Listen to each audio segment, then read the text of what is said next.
So we'll just have everyone just kind of transfer and connect it that way. That's good. All right.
this year. Okay.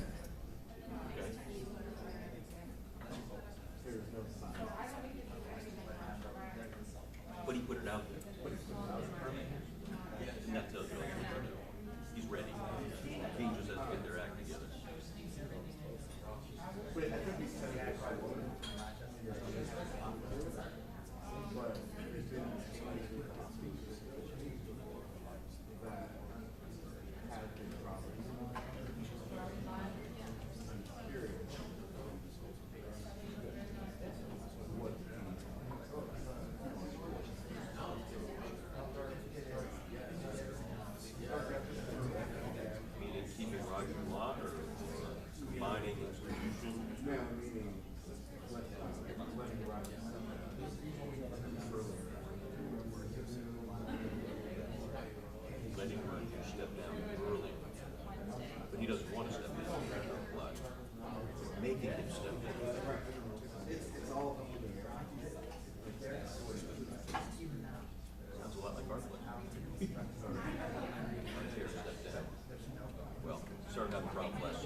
All right, we're going to get started. It's 8 o'clock.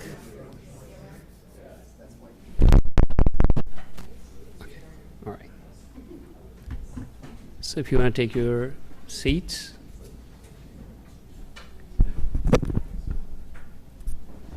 I want to welcome everyone to our annual Kropp Symposium. We are so glad to have our visiting professors, our speakers, our alumni. Last night alumni met for a dinner. We have our alumni from the very first or second batch, Dr. Desai, 1975 graduate. He was here. And we have Dr. Fitkin, Dr. Ngwafo coming all the way from Cameroon, batch of 1983. One of our residents, Dr. Concepcion and Dr. Fetkin, both from Ohio. You met them last year also, so glad to have them. Dr. Gomez and Dr. Miocinovich came all the way from Chicago, so glad to have them. So the legacy of Dr. Kropp here is continuing. There were a lot of memories relived last night. Everybody talked about their experience. Wonderful, wonderful tribute. This is first annual Kropp Symposium where Dr. Kropp is not here in person physically, but I'm sure we wish him good health, hopefully continued recovery, and maybe next year he'll be physically with us too. And without further ado, we're going to get the program started. We have some wonderful speakers. It should be a great learning experience for the students, for the residents. Our graduating residents, Dr. Nkansa and Dr. Espinales, it is their last formal educational meeting, so probably you'll make best out of your last residency meeting and the lectures. Remember, you continue learning even after that. This will continue. So our first speaker is Dr. Jenkins. Dr. Jenkins is coming from Tulane. He trained in University of Buffalo. His fellowship was done at Cornell. And after doing his fellowship in andrology, male infertility, he was faculty for a short period of time at Ohio State. And then also he was in private practice for a year in Arizona. Currently he's faculty in New Orleans. He's going to talk to us about testosterone replacement therapy. He also had his MBA from State University, New York, so very well accomplished. I'm sure you're going to have a wonderful learning experience. We'll keep it informal. We're a small audience, so after his presentation, any questions, anything you want to pick his brain on, that'd be wonderful. Thank you, Dr. Jenkins. We can have you on the podium and start with that.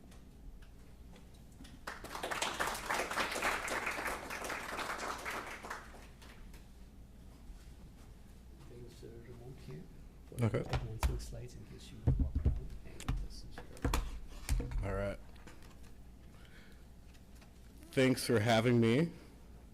Sorry I couldn't make it to the dinner last night. I had some airport issues.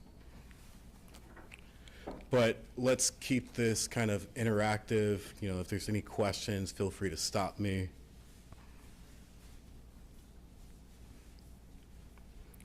All right, can you hear me okay? All right. So here are my disclosures. None of them are relevant to this talk, but I will be talking about off-label use of clomiphene in the treatment of male hypogonadism. A little overview. So I will comment on the testosterone guidelines from the AUA and have excerpts from those guideline statements interspersed throughout the talk. So the guidelines came out 2018 and defined testosterone deficiency as a clinical and biochemical syndrome characterized by a deficiency of testosterone with signs and symptoms that can be caused by testicular and or hypothalamic pituitary dysfunction. This can be related to gonadotropin releasing hormone levels decreasing with age, as well as sex hormone binding globulin increasing with age. Testosterone levels decline about 1% per year beginning in the mid-20s, and many chronic illnesses are also associated with low testosterone levels. Testosterone deficiency is often overlooked because patients typically ignore the symptoms as something that's part of getting old. Decreased desire, problems with orgasm, reduced semen volume. But the societies do recommend that in certain situations like infertility, osteoporosis, diabetes, the use of steroids, COPD, pulmonary dysfunction, end-stage renal disease, and HIV, that testosterone should also be checked. I also tossed in multiple sclerosis and multiple myeloma anecdotally. So European Male Aging Study found 13.8% rate prevalence of hypogonadism. The hypogonadism in males study found an overall prevalence of 39% in males over 45. And if you look at the Massachusetts Male Aging Study, prevalence increasing with age.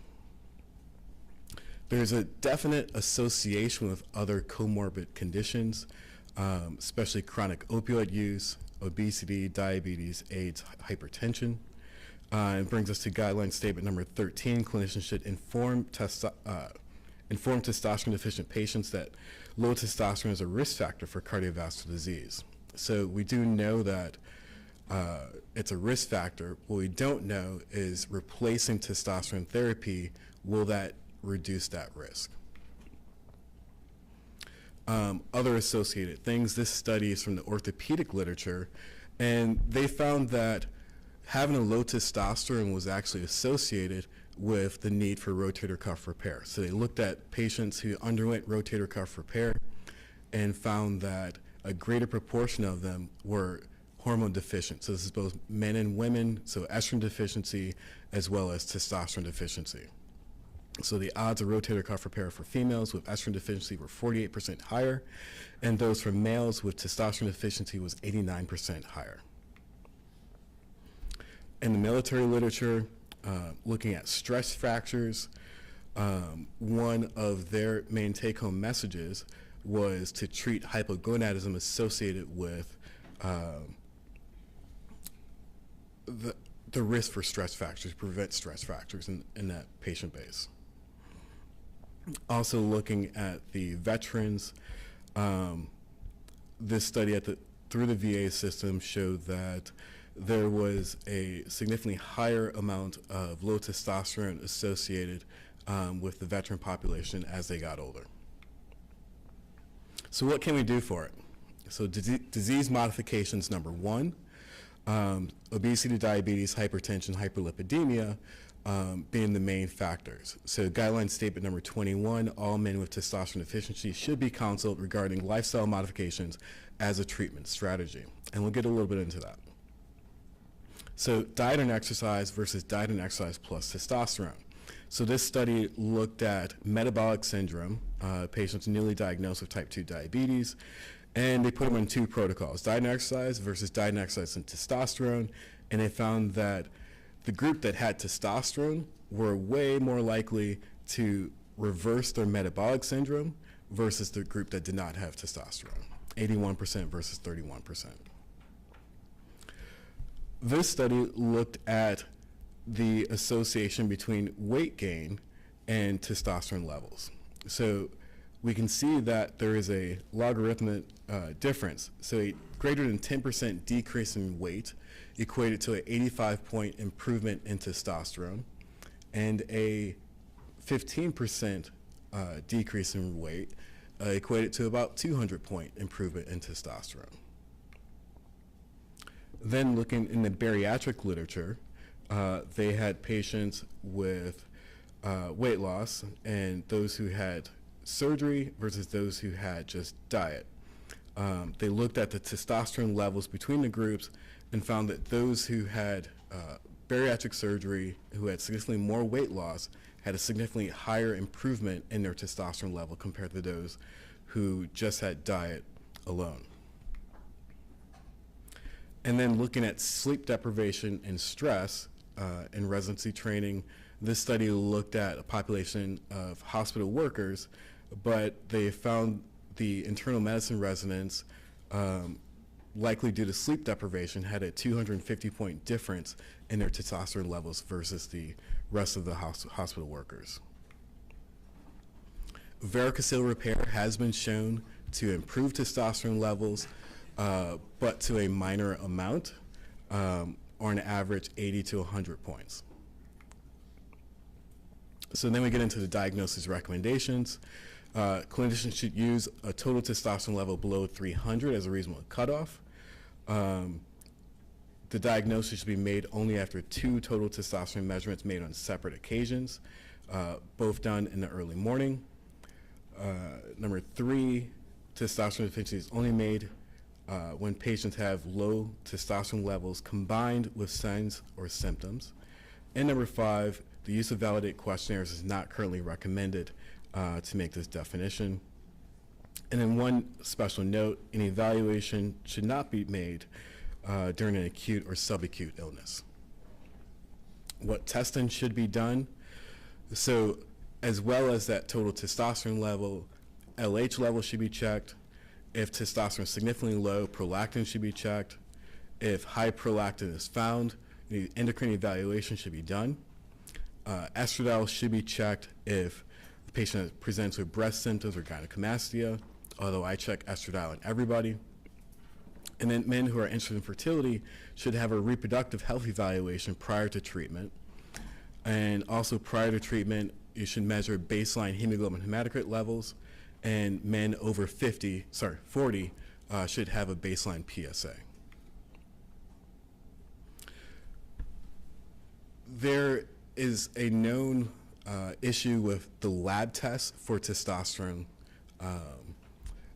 This was a study that looked at 12 academic, 12 community medical laboratories, and 1 national laboratory, and a combination of 8 different assays for total testosterone and 4 for free testosterone. There was a huge variability in what their cutoff points were. So for total testosterone, the lower value of the range for cutoff went from 130 to 450. The upper value went from 486 to 1,593. So huge variability. So in this, I always recommend my patients to go to the same lab each time, so at least it's consistent. And then what about free testosterone? So the guidelines at the time did not make a statement on free testosterone use because there wasn't enough strong data to support it, but also the availability of accurate free testosterone measurements is somewhat challenging. So equilibrium dialysis is the main measurement.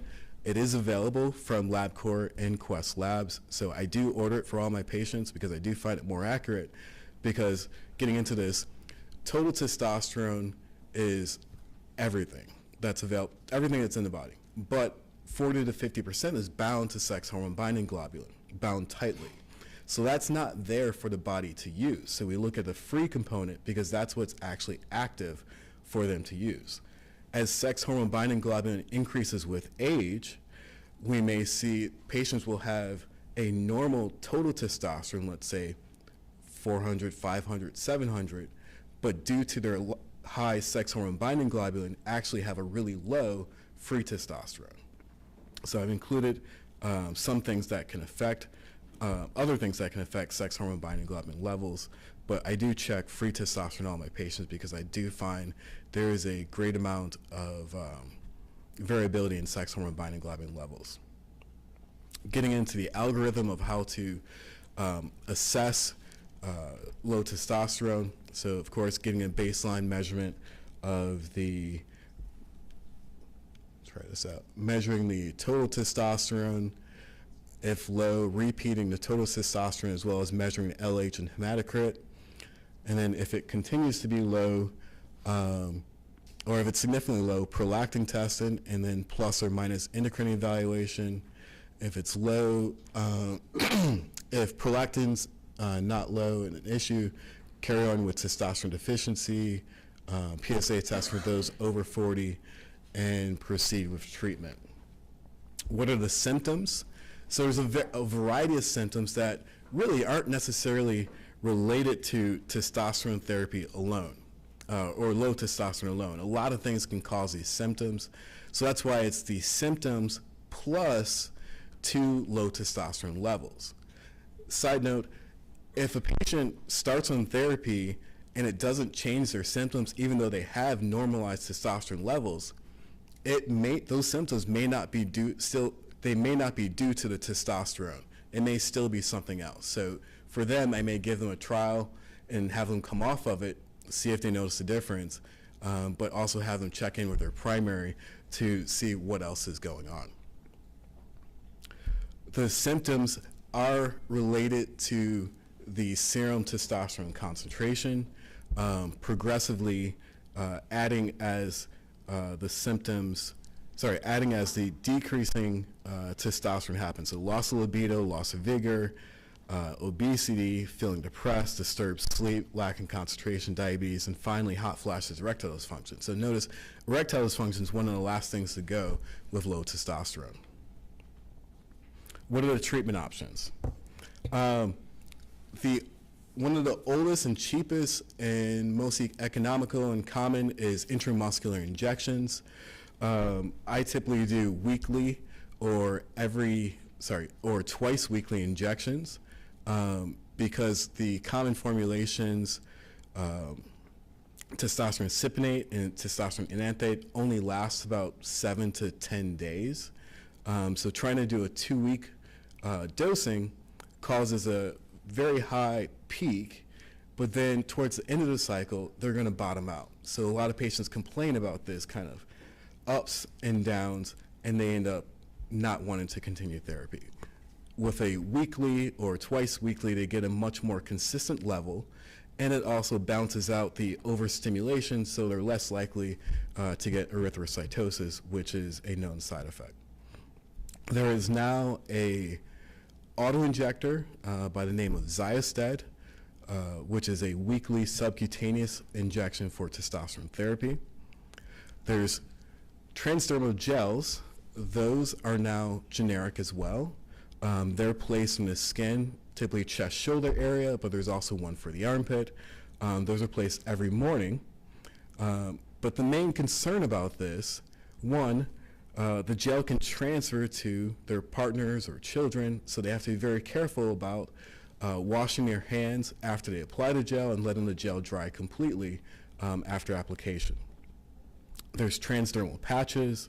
These are placed daily, but there is a known or common rash related to that.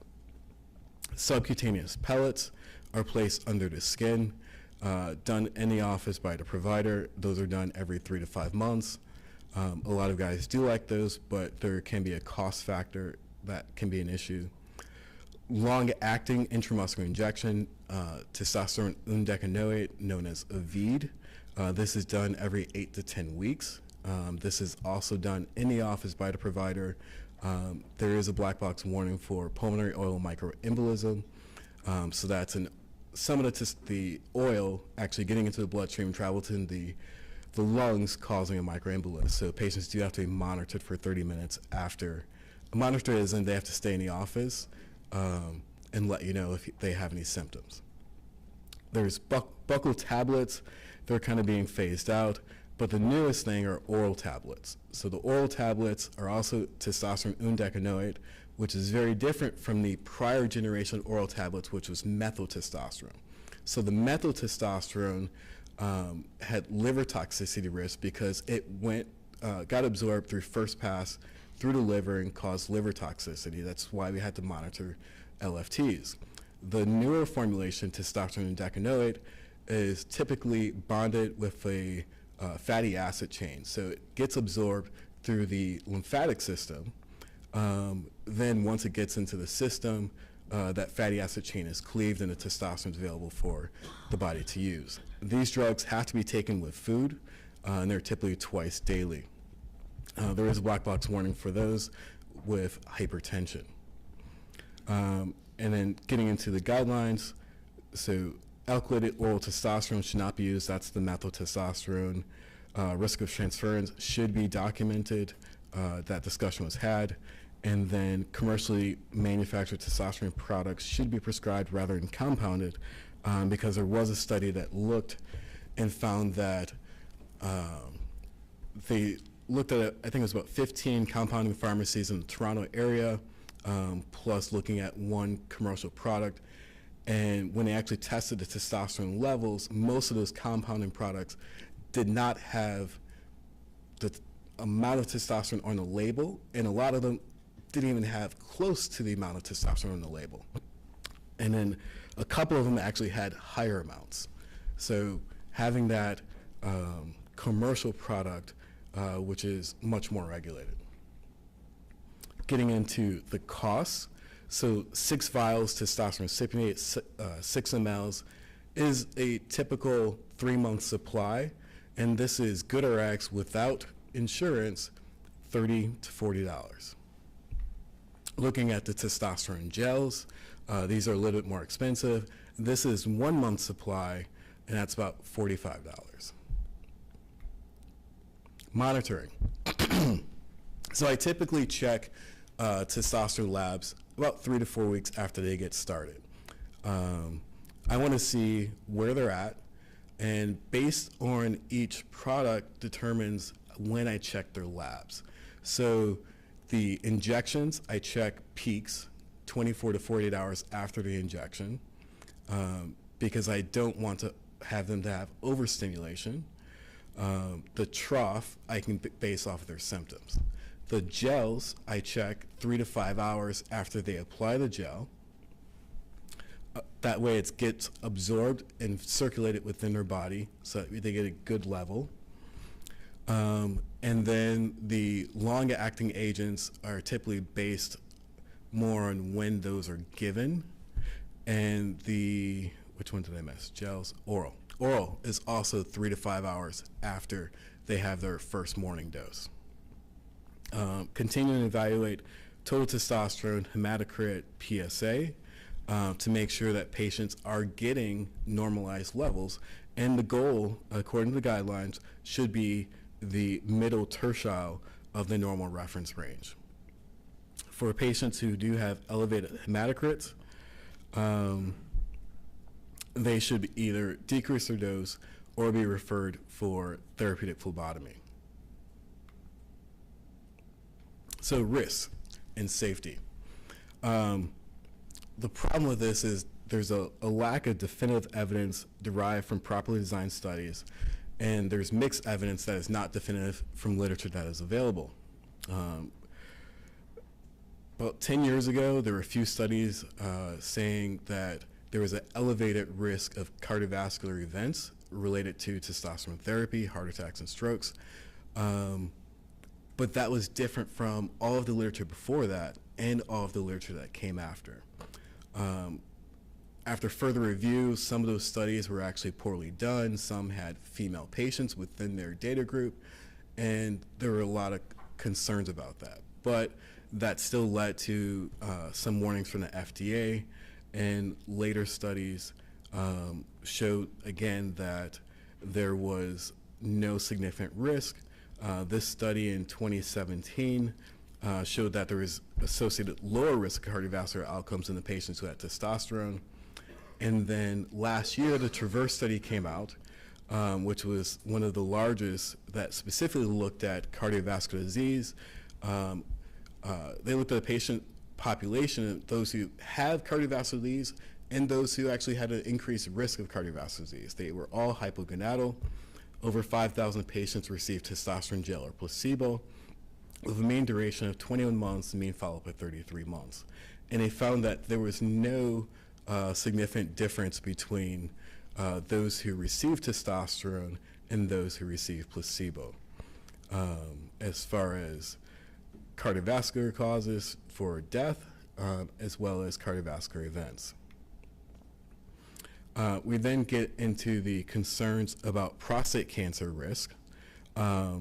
There's been no appropriately designed or powered study conducted to assess prostate cancer-related risks, and the available evidence suggests that testosterone therapy does not increase prostate cancer risk. Observational studies also suggest that men taking testosterone do not have an increased risk of developing prostate cancer, also seen in large longitudinal studies. Where did this come from? Originally in the 1940s, Huggins and Hodges really defined androgen deprivation, but also brought out that testosterone was the cause of growing prostate cancer. So this led to 60 years of high testosterone causes prostate cancer, low testosterone protects against prostate cancer, and testosterone administration in men with prostate cancer is like pouring gasoline on fire or feeding a hungry tumor. But as people looked into this further, they realized that that Huggins and Hodges article was really based off of just one patient because the others were already castrated. So all this was just based on that one patient. When they actually looked into the data, they found that there is a kind of two different roles of testosterone. In the near castrate range, yes, there's a direct relationship between total testosterone and prostate cancer growth. But what happens, all of the receptors are saturated within the prostate gland or prostate cells once it reaches normal level, about 200 to 250. And you can continue to raise testosterone way beyond that, and there's no change in prostate cell growth. There's been smaller studies looking at patients with active prostate cancer who've had prostatectomy, who've had post-radiation. This one looks at a group post-radical prostatectomy and found that biochemical recurrence was actually lower in the testosterone group compared to the control group. So there's definitely a need for larger studies looking at this in more detail. This is a group study that looked at those patients on active surveillance and found no difference between groups who received testosterone versus those who did not receive testosterone as far as prostate cancer outcomes.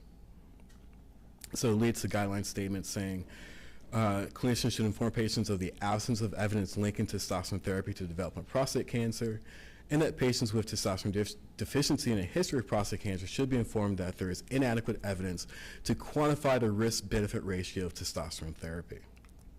What about BPH? So again, no true data saying that there's an increased risk of BPH. And in the Traverse study, they did have an arm and looked at that outcome and found that there was no difference in the population as far as BPH symptoms or need for BPH treatments. As I mentioned earlier, erythrocytosis is a risk. Intramuscular formulations are the most common associated with this risk. So definitely patients do have to be monitored for their hematocrit levels. Contraindications, infertility. So testosterone is not a treatment for infertility, and there's guideline statements to say that. Those patients should be referred for fertility evaluation. Male breast cancer is a contraindication, and then controversial. So stroke and venous thromboembolism, there's actually statements about those. So for stroke, testosterone therapy should not be commenced for a period of 3 to 6 months in patients with a history of cardiovascular events. And then there is no definitive evidence linking testosterone therapy to a higher incidence of venous thromboembolic events. Looking at the sexual function and hypogonadal symptoms, pulling from the sexual function study, they found 1,100 patients, and they found that testosterone replacement boosted sexual activity, desire, and hypogonadal symptoms, but not erectile function, confirming ED guidelines that testosterone is not a treatment for erectile dysfunction, while great for libido. Now, combination therapy still may have benefit. So if that patient is hypogonadal and has erectile dysfunction, they will probably do better when you treat both of them compared to just treating the erectile dysfunction by itself. What are alternatives to testosterone for that fertility population? Excuse me. So this is for the fertility population, for those who are trying to preserve testicular volume, or those who have concern for testosterone products, and there's a guideline statement relating to that clinicians may use aromatase inhibitors, HCG, SERMs, or a combination thereof in those desiring to maintain fertility. So SERMs, they work on the estrogen receptor in the brain. They block how the body regulates testosterone levels. So how the body reads testosterone levels. The body reads by looking at the estrogen. This receptor blocks that receptor, and thereby the body is going to increase signaling to the testicles by increasing LH and FSH, and then increasing testosterone production in the testicles. And we use this for fertility reasons as well. Some side effects: blurry vision and headache, and this is off-label. Long-term, deemed safe. This looked out 3 years, showed no adverse events, and maintained their levels.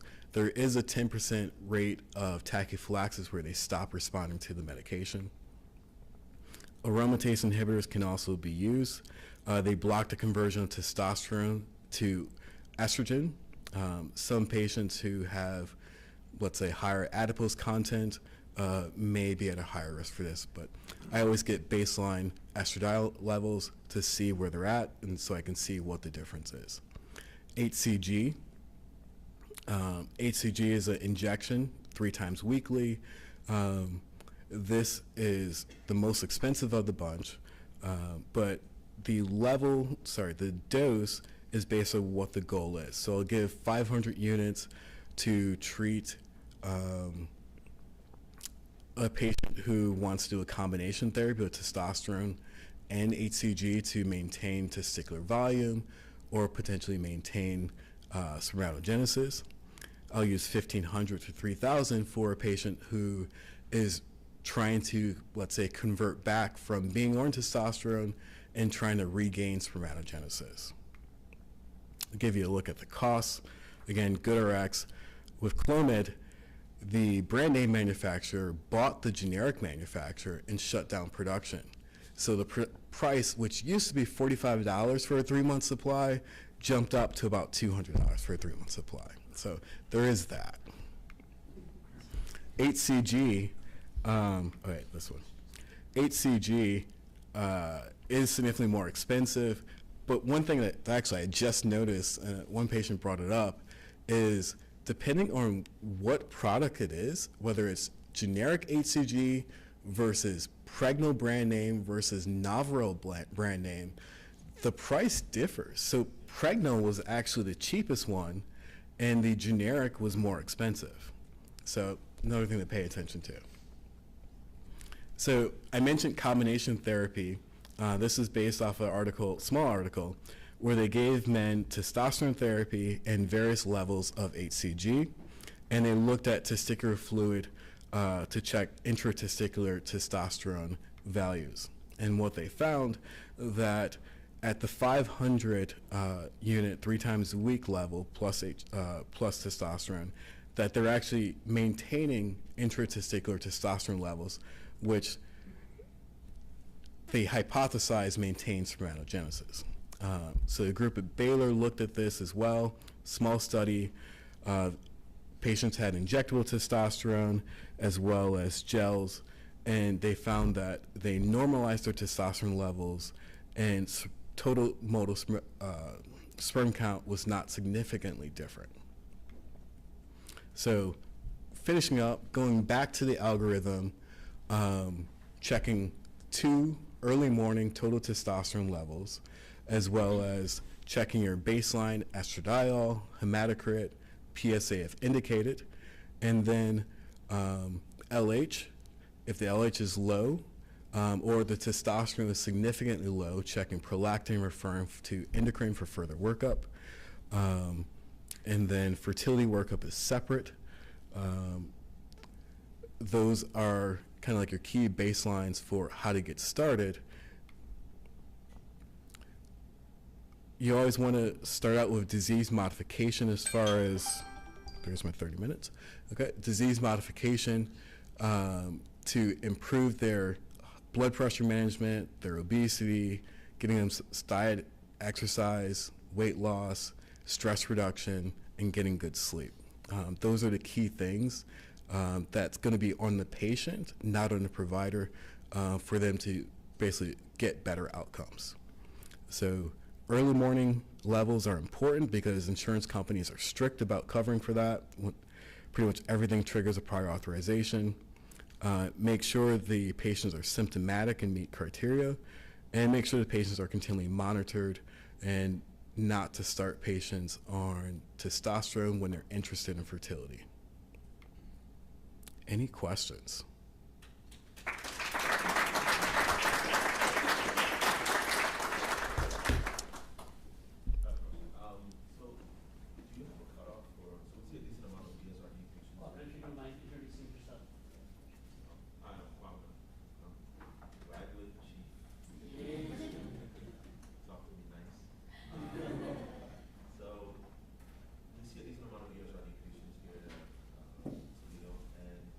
Always like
So repeating the question, two different populations, active prostate cancer, one active surveillance, what do you do?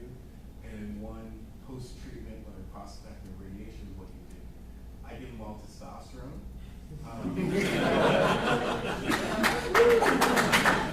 However, the post-prostatectomy, I will, so usually the prostatectomist wants to stop the testosterone. Sure. It's few and far between that you find prostatectomists who, it's like, oh yeah, continue testosterone. But since they probably stopped it, I'll wait until they get that first PSA post-op to determine to start the testosterone, to restart the testosterone. So regardless what they have in pathology, you start them, let's say, if they have the Gleason 8, positive margin, T3A. Yeah. So that would be a reason not to do it. Okay. But if everything was good, Good. I would just go ahead and treat. And then for the radiation population, based on, so most radiation oncologists are not as willing as well. So kind of like the negotiated agreement with my local radiologist, and actually the agreement we had at MSK, 2 years. So to finish their ADT, and kind of waiting 2 years before we start the testosterone. That was the agreed upon. Sure. Not based on data. Just not just that. What about the active surveillance patient? no different. Active data value just continued. You just So Abe Morgan Taylor actually gives a really good story. So you got two patients, two twins, both have prostate cancer. One has normal testosterone, one has low testosterone. So the guy with the low testosterone, the doc says, hey, I'm not going to give you testosterone because you have prostate cancer. And we don't want it to come back. So if the patient says to him back, is like, oh, but my twin brother has a normal testosterone level. If having a normal testosterone level is so bad, let's get my twin brother in here and let's drop his testosterone so he feels as crappy as I do. So it's kind of like, why do we lower testosterone or keep people from testosterone, you know, rather than bring them up to the normal level? It's not going to cause significant pressure. There was one session, if I may add, at SMSNA, where the audience was polled on these questions, and you could see it was 50-50. There was no consensus, especially Gleason 8, Mohit Khera and his group was like, oh, we'll still treat them. And others, half of them said, no, we will not treat them with a Gleason 8 positive margin. Want to make sure this patient has at least 5 years before they end up with the ESA monitoring close. But anecdotally, in my practice, I have seen patients with high testosterone level, 700, 800, either they have metastatic disease. I get testosterone based on testosterone ADT. So those patients come up with metastatic disease, and you will see testosterone 700, 800, and then or they have very high level disease and they are metastatic. So that's the notice. So and there's definitely high testosterone. I don't know, but I think Data doesn't say that. So the smaller studies is saying that worse disease was actually found in those patients who were looking at Happy with that. high risk of recurrence, high risk for a more aggressive. Question? I'm David. I'm one of the third year. I just have a question about the your opinion on direct-to-consumer testosterone and how you kind of manage those patients. Those companies are popping up now. They are popping up.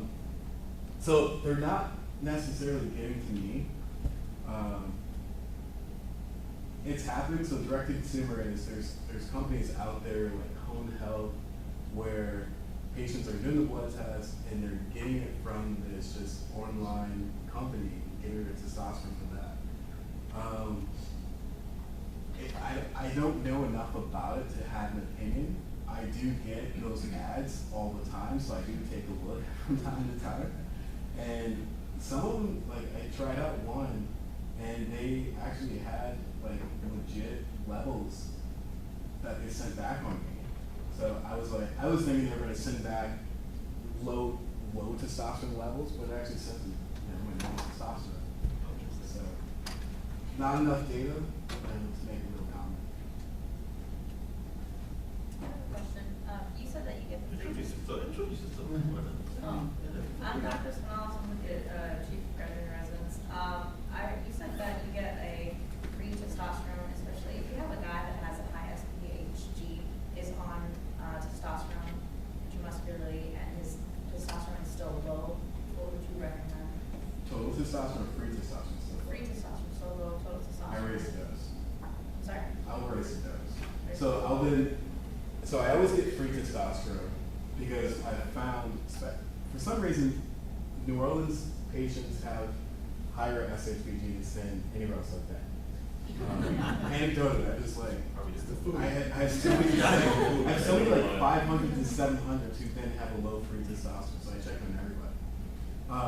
But then I base their therapy going forward off of the free testosterone rather than the total. But if the free number rises, even though you increase, what would you recommend? I've seen like boron from some endocrinologists or basically like zinc, but I'm not sure if that is true data. I have not seen that. A more practical, practical question. What is early measurement? What time? Oh, time. 9 o'clock or 10 o'clock? So 7 o'clock? peak levels, I always tell patients before 10 a.m. I tell them to get it first thing in the morning. I think I'll let it slide up to 11. The circadian rhythm definitely has to peak around 7 or 8 a.m. Actually, I think it's 6 or 7 a.m. But it's also based on, do they have normal sleep hours? So third shift workers will have a delayed peak of kind of like midday. So it depends on what their sleep hours are as well.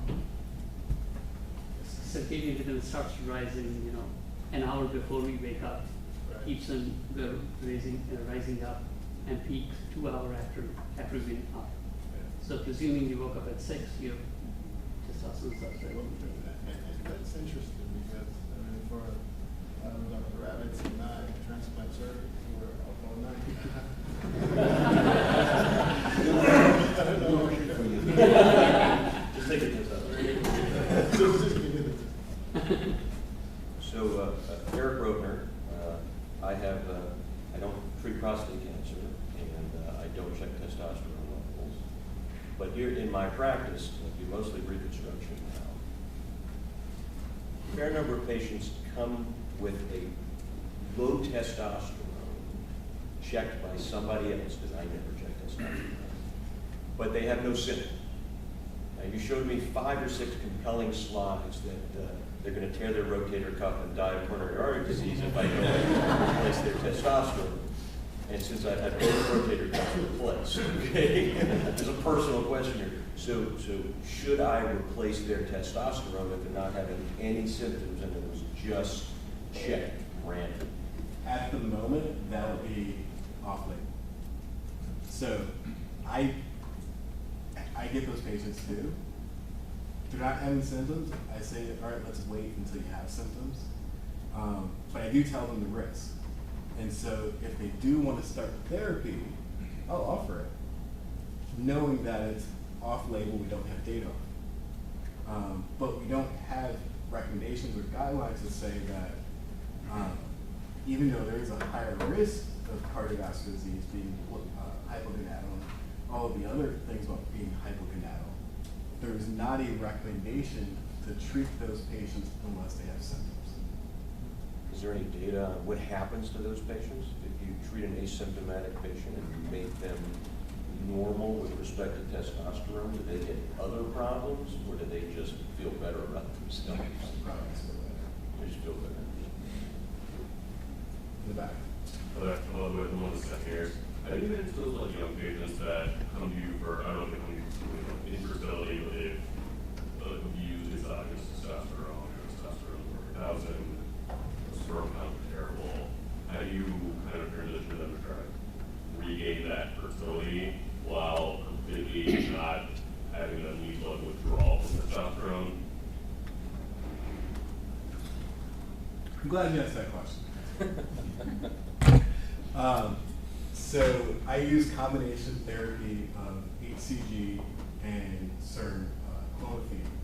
So I overlap 1 month of having them titrate down on testosterone while the clomiphene and the HCG are kind of titrating up. Well, they're starting at full dose, but while they're kind of getting started and getting into their system.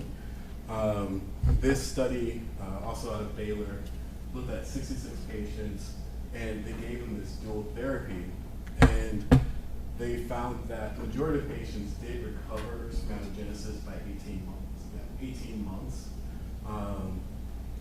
The big risk factors were duration on testosterone therapy and age of the patient. Yeah, here's the chart. So let's say a patient who was on it for 3 years and they're 35, there was a 78.9% probability that within 12 months they would hit greater than 5 million total normal sperm count.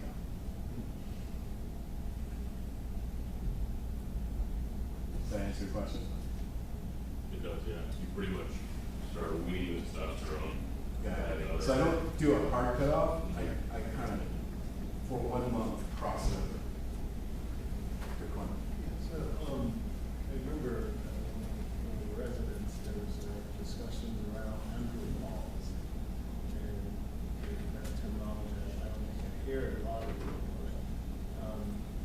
This is related to aging, increases with aging. And again, I don't treat patients with OT, I typically refer those out. The question I have is related to aging some of the mental health challenges that are seen in that population. And I think I've seen some articles that are built here that's related to that. What are your thoughts around that? So is your question, do we give testosterone to Yes, the population or? Population, or is there, For like, what evidence exists for testosterone replacement in combating some of the, dementia? So cognitive symptoms, that's one symptom of low testosterone. So if I have a patient who has low testosterone, has cognitive symptoms among the symptoms, I'll treat it. But are you saying a patient who has cognitive symptoms but doesn't have low testosterone? I'm just curious at what the evidence is for replacement in that population, and if there's a decrease in sort of dementia or some of those cognitive. So I mean, Can you repeat the question? They can't hear you. yeah. So the question is, in a patient population that's older, may have cognitive symptoms, is there evidence for in their hypogonadal, is there evidence for replacing testosterone through those symptoms? I want to say yes. I just want to double check. I want to say yes, there is evidence. It's one of the guidelines.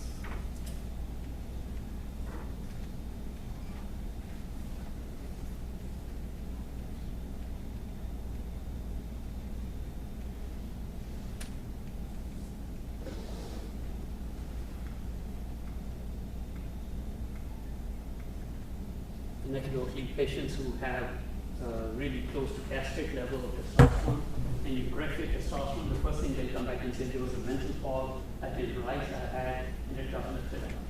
So their mental acuity goes up, but does it go from the normal patient, normal levels, if you make a supertherapeutic, there's no difference.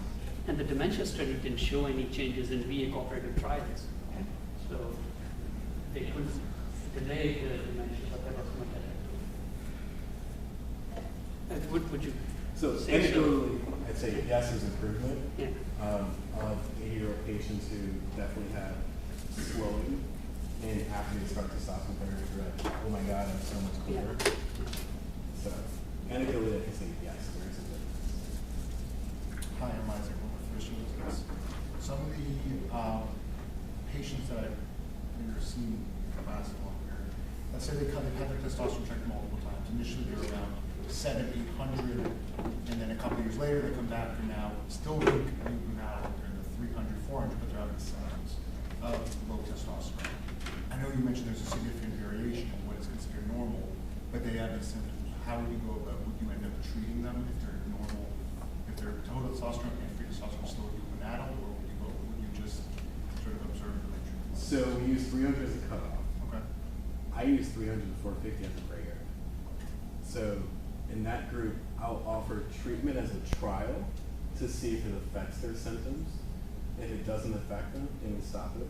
But if it does and they improve, then we continue. What the patient is, the only symptom they have is depression. And they are like right at 325, let's say. What do you do about that patient? Only symptoms depression, Yeah. and they're 325. So depression is listed as one of the symptoms. Yeah. Usually they're not in my office just because they have depression. Fair enough. Usually they have some other symptom related. They usually have something else other than depression. But sure, you can offer them treatment. It was really interesting, Bhavna, you asked that. Read 1970s, 80s guidelines for major depression, MDP, DSM-3 at that time. It mentioned to diagnose major depression, testosterone should be low. That was one of the clinical tests done in the 80s. So depression can cause low testosterone by itself, or low testosterone can cause depression. So that gray area, the Dr. Tate is saying, not very clear. I was actually wondering something.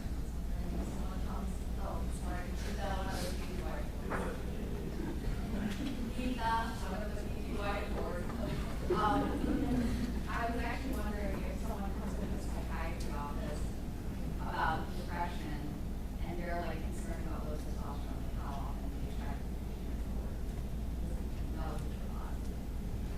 We've had it. And like, it is a known thing that for sometimes it's hard for them to get their depression fully treated until their testosterone is normalized.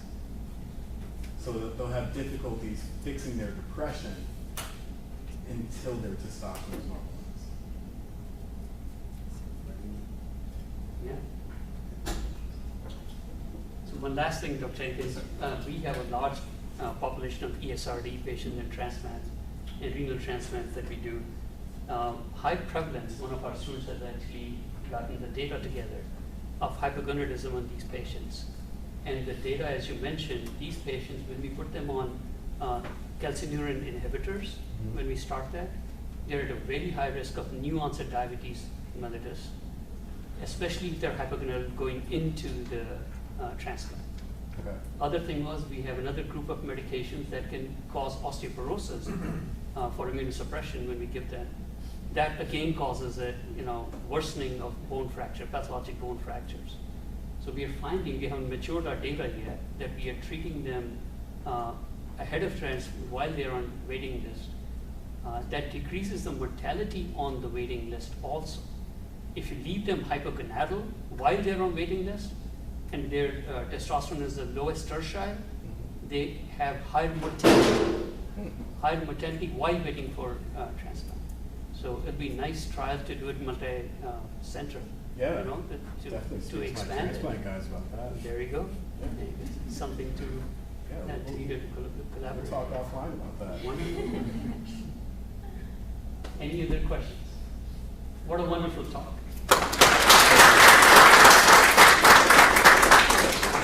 Dr. Jenkins, here's a little thank you gift.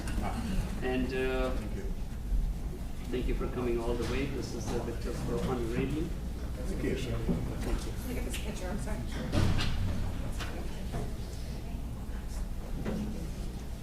Thank you, sir. All right, couple minutes break, and then we'll have next speaker ready.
we're going to have next speaker come up.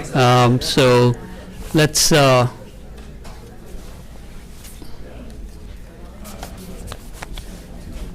get the program back on roll. So very proud and very happy to bring our next speaker. Dr. Ranko Misinovic is board certified urologist. He is alumnus from UT Urology program. He graduated from erstwhile Medical College of Ohio, MCO, UTMC, in 2009. After that, he did his oncology robotics training at Cleveland Clinic. Ranko then went on to practice in the Chicago area. Interestingly, last night we were chatting, and he did some transplants before that when he was over in Detroit, and he was part of the transplant team also. He's going to talk to us about focal therapy, which is the kind of rave thing right now in prostate cancer. Everybody's keenly watching what's going to happen, how the outcomes are going to be long term, knowing what European data is. Can US replicate that European data, what we have seen in their publications? So glad, Dr. Misinovic, you came here and giving us this talk. Welcome. Thank you. Thank you. Thank you. Thank you very much. So, I must say that my practice is 70% oncology, and 34% general urology, and I'm a part of a large multi-specialty group in Chicago. There's about 18 urologists, and we have 800 plus physicians in that group. And so we were just talking about this last night. Let me just figure this out here. My training here is prevalent in my everyday practice, and I was just showing some complex cases that I've done recently, and it all comes back to the training that was, gained here at UT. I think that at the time, it was very painful, and we didn't see the future of what this really meant. But now, reflecting back, 10, 15 years later, I can say that this was one of the best things that happened to me, was being a part of this program. And to this day, one of my best friends, Dr. Michael Gomez, is here with me. We were co-residents, and we'll still hang out and go to conferences together, and our families hang out together, and so great memories. This talk today is a little bit controversial talk. I think that focal therapy is here, and I think it is here to stay. I think we need to figure some things out, obviously, but I have gained a lot of interest in this in the last few years. My disclosure for this talk is that I use NanoKnife quite a bit. I am a proctor and a speaker for them, so these are my disclosures. And to start with, I think, let's see. You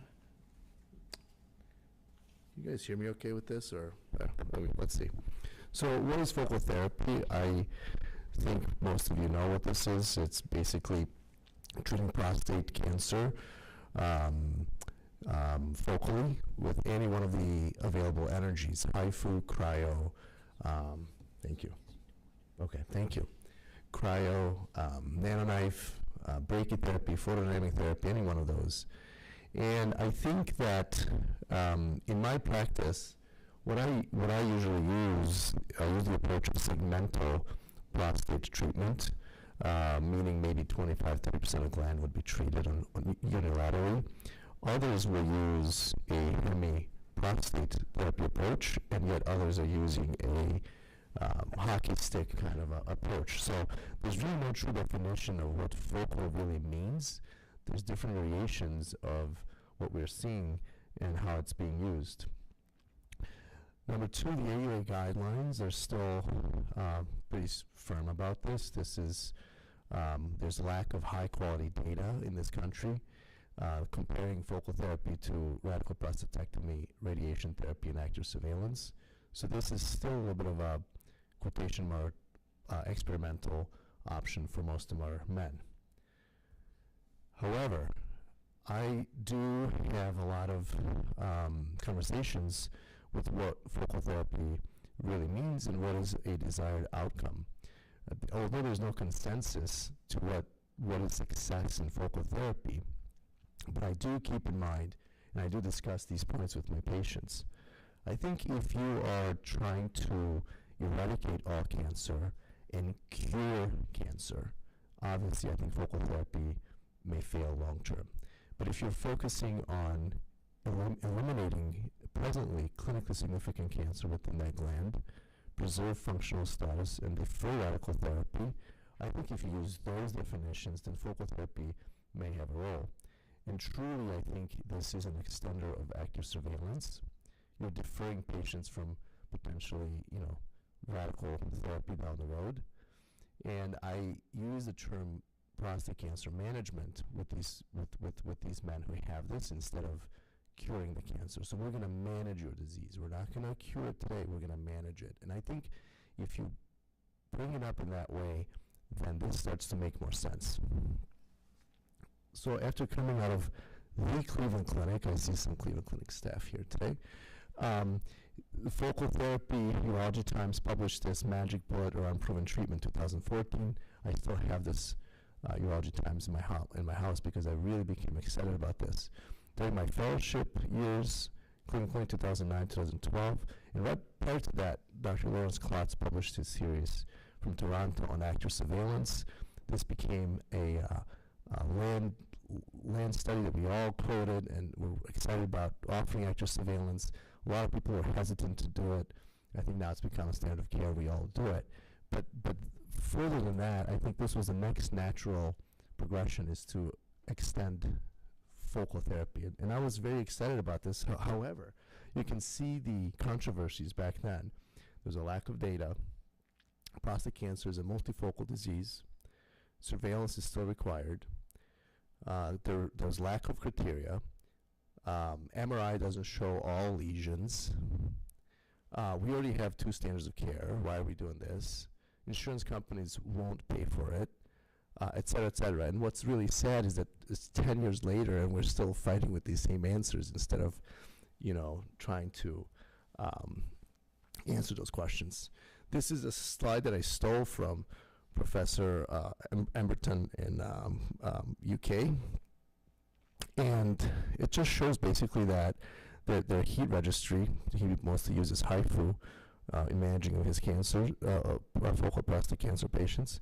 It just shows you that this focal therapy is not going away. I think it's here to stay.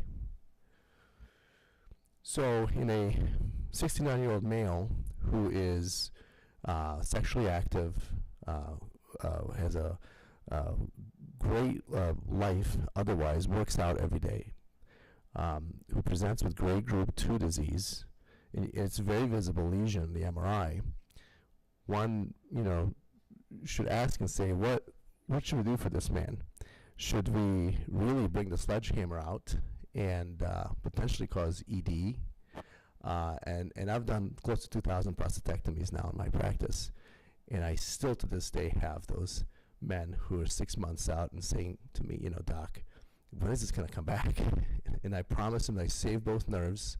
I promised them that the operation was done the best it could, and there's still no erections. So, the current paradigms of treatment that we have for a man like this are what I say all or none. We're either going to watch him, grade group 2 disease, or we're going to bring out the sledgehammer, radiation, or surgery. And so the new paradigm in my mind, and what many more experienced professors and scientists are discussing, is this new paradigm of, yes, we do have the low-risk disease that should be watched. We do have the high-risk, intermediate high-risk and high-risk men who probably need more aggressive treatments. And then there's probably those men in between that could be offered focal therapy.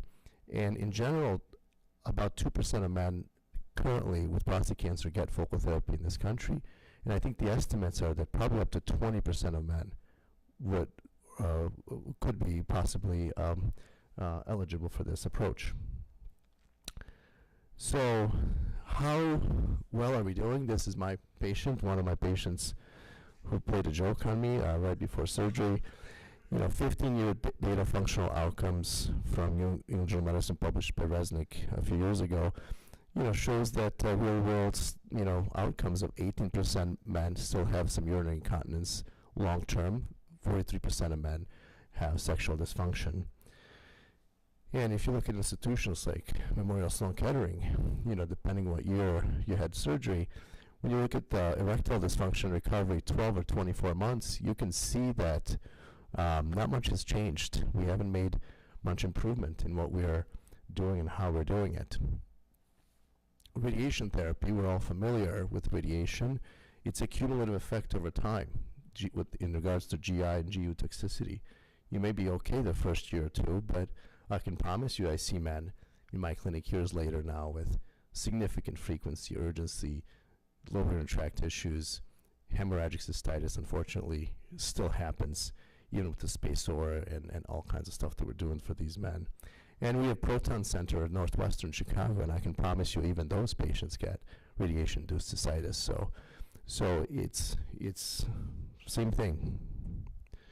This was an interesting study from Australia, which I included Professor Stricker, who is my main mentor in NanoKnife. He did a study where they asked patients if they were willing to trade off their survival, their years of living, just to get back to the normal lifestyle. Meaning, if I could take away your incontinence, would you give up 2 or 3 years of your life? And the data shows some very interesting results. So it just shows you the quality of life for patients is extremely, extremely important. Is there a precedent for focal therapy? And prostate focal therapy is often compared to lumpectomy or male lumpectomy. We know that women, 2 decades ago and 3 decades ago were undergoing radical mastectomy. Now these women are undergoing lumpectomy. So what is the Uber and what is the Apple of urology? What disruptive innovations have happened in the last 5 to 10 years that are enabling us to look at the focal therapy once again and try to revive it? I think the most important thing is the era of imaging, the MRI. Really, this is something that allowed us to see the cancer, and you can see in this picture here that the anterior mass for the residents is clearly visible. This may have missed back in the day through standard transrectal ultrasound guided biopsies. Now that we know this lesion exists in the MRI, you may use the same approach to biopsy it, but push the needle a bit further. The era of PSMA PET. When I was a resident, I had no idea there was perirectal lymph nodes that prostate cancer would metastasize to. It was always the standard, obturator nodes that we were doing, but now we can see it and we can potentially stage these patients better in terms of preparation for focal therapy. Other primers that have happened is the concept of index prostate cancer lesion. There's been a lot of work done on this that shows that there's one main probable lesion that has the ability to metastasize and is responsible for mets in men with aggressive cancer. So even though it's a multifocal disease, there may be areas of prostate cancer that are not aggressive and that could truly be just watched and monitored. The question of visibility of prostate cancer on the MRI, interesting data coming up in the last few years. I'm not going to bore you with details of this basic science paper here, but this paper specifically looked at and correlated the genomic makeup of those tumors that were visible versus not visible in MRI. It turns out that the more aggressive tumors are the ones that show up in MRI. The less aggressive ones with less aggressive genomic makeup are not visible. They don't have the ability to change the texture of the prostate tissue for us to see them, and may not be actually clinically relevant. And so this obviously needs to be studied further, but that whole concept of question when we say it's multifocal disease, can't be seen in the MRI, etc., may not be as important as we think right now. The other primer for, as I mentioned earlier, for active surveillance, for focal therapy is the active surveillance. It's the whole concept that we accept it as less is more. We're willing to watch patients, do less, and bring out the big guns when necessary. And I think, active surveillance, just to bring this up, you guys are probably familiar, residents, with a lot of these papers, but the PROTECT trial, which was comparing surgery versus surveillance versus radiation therapy in men, specifically with grade group 1 and grade group 2 disease, shows that 10 years out, half of those men required treatment, 9% of those men had metastatic cancer, and the prostate cancer survival curves, when you look at the Kaplan-Meier curves, of course did not change. But in terms of disease progression, you can see that the active surveillance arm is changing.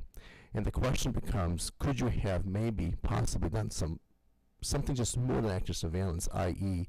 maybe some focal therapy at that point in time to change the course of this cancer and to save those 9 or 10% of men current hormone therapy treatment, etc. From that same data, same patients, same data set, they looked at the expense of active surveillance versus immediate treatment long term. Active surveillance looks very favorable initially. It's cheaper, it's more favorable, but there's a point where the expense of active surveillance crosses over and becomes more expensive than immediate therapy.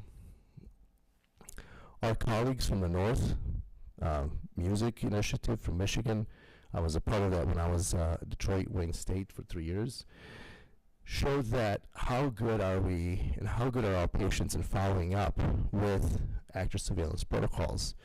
This happens to be a very low intensity screening, once a year screening. MRI was done every 3 years with the biopsy every 3 years, and you can see that only half of the men actually underwent that type of follow-up.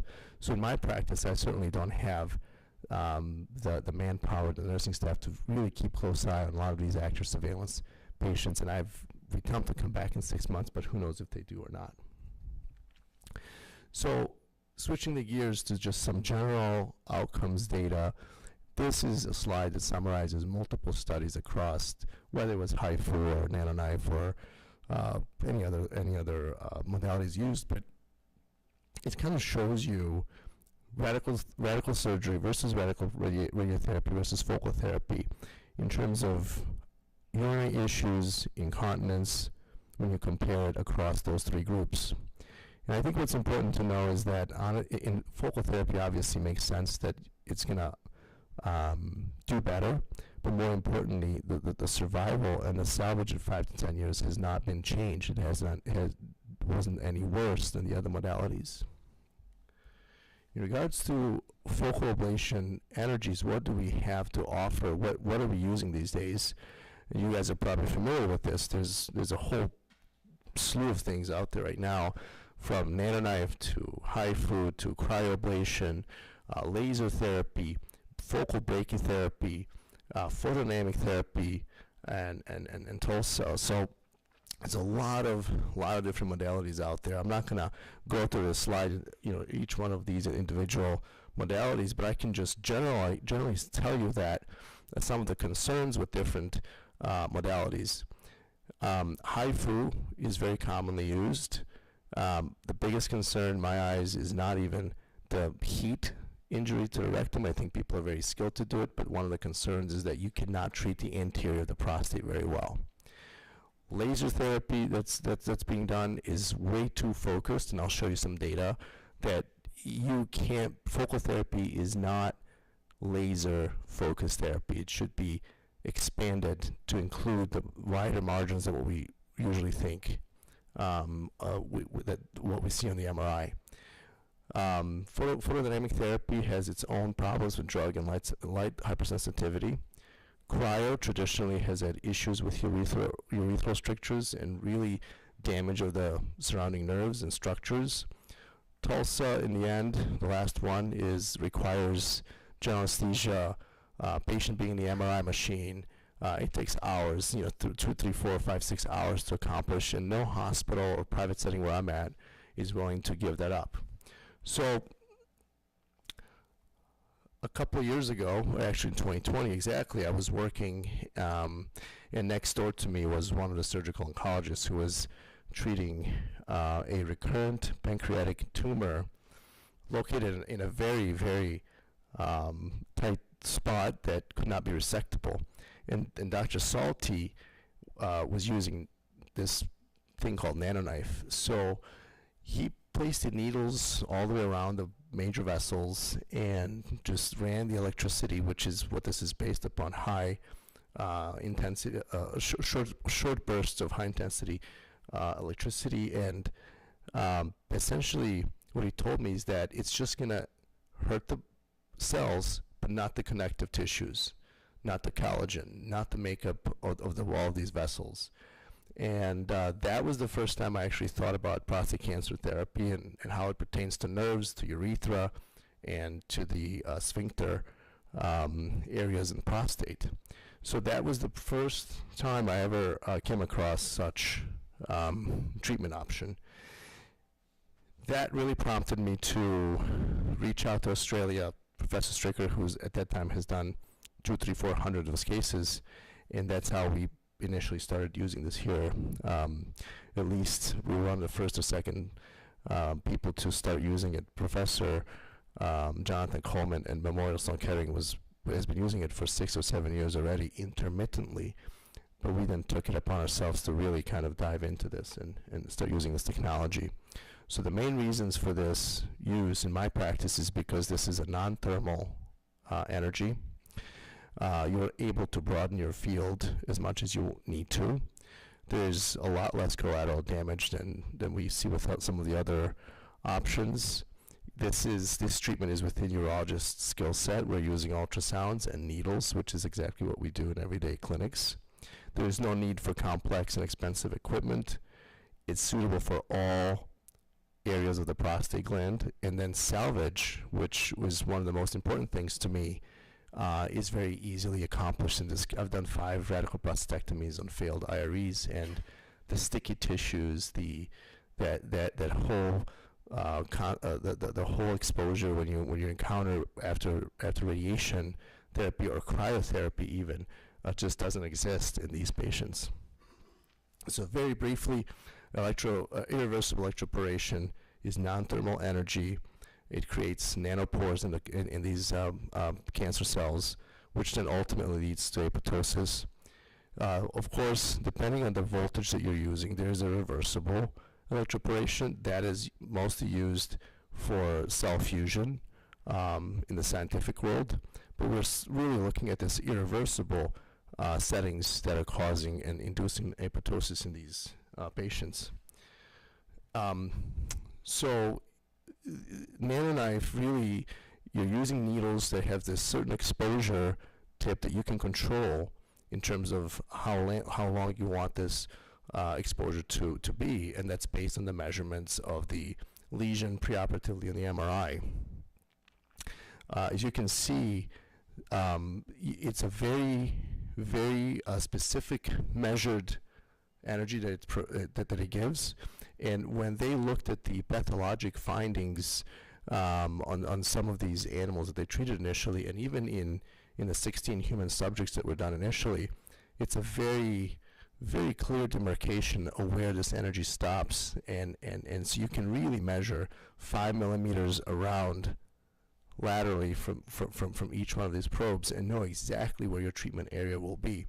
So it's a very specific demarcation in terms of treatment. So on the ultrasound, when you place the needles, you kind of measure 5 millimeters beyond each needle, and you know exactly the area you're going to cover during therapy. Patients are placed in extended lithotomy position. Again, we're using biplanar probes. We use a grid, which helps stabilize the needles for treatment. It's very similar to brachytherapy approach that we or some of us have seen in our training. It is important that these probes are placed parallel and not divergent. It allows about 15 degrees of divergence, and you're still okay within that. treatment zone. The needles have to be about they can't be more than 5 millimeters apart in terms of tip alignment. So there's some nuances to this.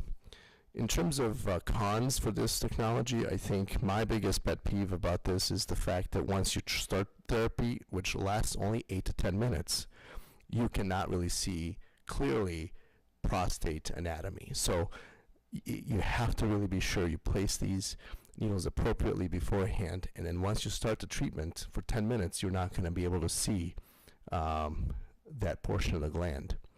Second thing, these patients must be placed on general anesthesia, and they can have some muscle contractions, so you have to worry about that, which can potentially lead to rhabdomyolysis, but I've never seen that. Cardiac arrhythmias are very rare because this is being done in the pelvis. I think cardiac arrhythmias happen more commonly in men or patients who are treated for liver tumors and pancreatic tumors because it's closer to the heart. And the problem is that unless patients, if the patient cannot have general anesthesia, then they cannot have this procedure. So I'll just review some data briefly here. This is not my data. So I'm reviewing Professor Stricker's data, who's done the most in the world. I think he's 600, 700, 800 patients at this point of his career. But this was a publication that was done with 244 patients. As you can see, 86% of them were grade group 2 and 3. The ablation field, as I said earlier, there's no definition truly what ablation field should be, but they've done anything from lesionectomy to hemigland. All of those patients were included in this study. And they've also had a very diverse group of patients in terms of what they treated, in terms of apex, midgland, base, etc. So these were the 12-month outcomes, and I can touch upon what the appropriate protocol looks like in terms of follow-up of these men. The first year is probably the most important year. We do PSAs every 3 months, repeat MRI at 6 and or 12 months, and a repeat biopsy at 12 months. So 92% of patients had an MRI at 12 months in this study. 86% of those patients were completely clear, no evidence of any lesions. 8% had in-field potential recurrence, and 6% had out-of-field recurrence. In-field is essentially the area that you treated. Out-of-field is the area that you didn't treat, and that's where it happened. When they went ahead and did a biopsy on these men, 12 months out, 83% of patients had no evidence of disease in the in-field area they treated. 3% had an in-field recurrence, and 14% had out-of-field recurrence. 5-year Kaplan-Meier curves, freedom from treatment, definitive treatment with whether it was radical prostatectomy or radiation therapy. You can see 84% of men treated were still maintained and followed with surveillance. They had one metastasis in this whole entire group. In regards to continence, they were comparing baseline incontinence rates versus last follow-up, which was usually 3 to 12 or 24 months. You can see that there was no change. They went from 2% to 2.3%, very low rate. In terms of erectile function, sufficient for intercourse, baseline 69% of patients, or let's say 70% of patients had decent erectile function, and that dropped to 60%, so 10% change. There were no rectal fistulas and no grade 3 or 5 adverse events. This was a very important study that they published early on, first 50 or 60 patients. And this goes back to what I was saying earlier, is that they initially tried to really focus on just the lesion itself, and realized that that was too narrow of a scope, that there exists a cloud of cancer cells most likely around the lesion that's usually identified on the MRI. Once they broadened that scope and included those margins, they dropped from 40% to 8.6%. And this is exactly what we saw in our experience. We've done 104 patients now in in our place between me and Dr. Patel, my partner, and we had a horrific failure rate the first 15 to 20 patients, basically replicating what they saw. And then we became a little more aggressive in our approach, and now our infield recurrence rate is less than 5%. But there's absolutely data showing this, that radiologic tumor size on the MRI underestimates pathologic tumor size. And so if you are going to do any sort of focal therapy, whether it's HIFU or cryo or whatever, it is advisable to use a 1 centimeter, up to 1 centimeter margin around that visible tumor on the MRI or ultrasound imaging. As you can see, I tried to depict this in this slide, that there is a cloud of these cancer cells around the main lesion itself. Salvage options post-IRE, just very briefly, most of the men that they encountered went on to have a redo IRE ablation, and I've had failures where we went back in and retreated that area. Those men did fine. What's interesting in this outcome here, they've done 15 radical prostatectomies with 12-month follow-up, and you can see that really 12 months out, there was no incontinence. Those men were all continent. They have a 3 and 6 month outcomes outlined here.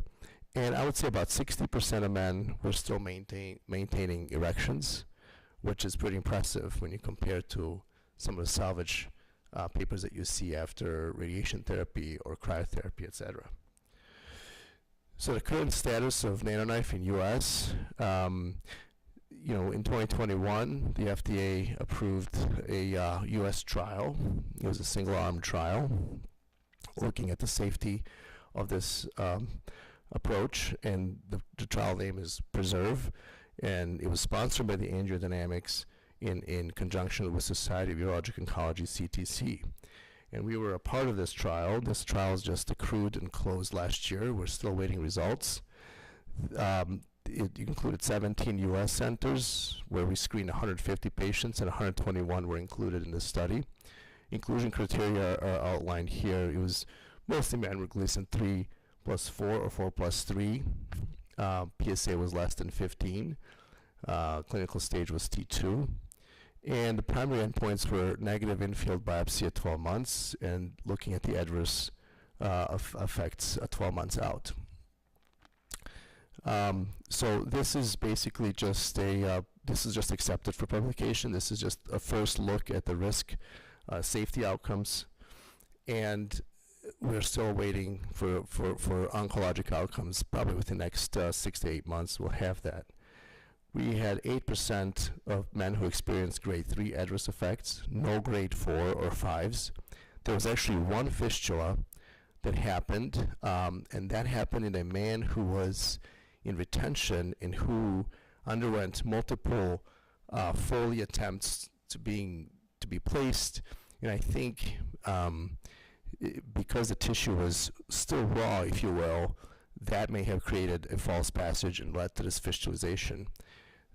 This man was treated with suprapubic catheter conservatively and actually did well, so he didn't require any major operations or surgeries. What you can see here, exactly what I see in my clinic. Hematuria occurs in about 38% of men, dysuria 13%, urinary retention in about 10% of men, and I think this is mostly for those men who have larger prostate glands, and when we treat across the urethra itself, and we treat across urethra very freely.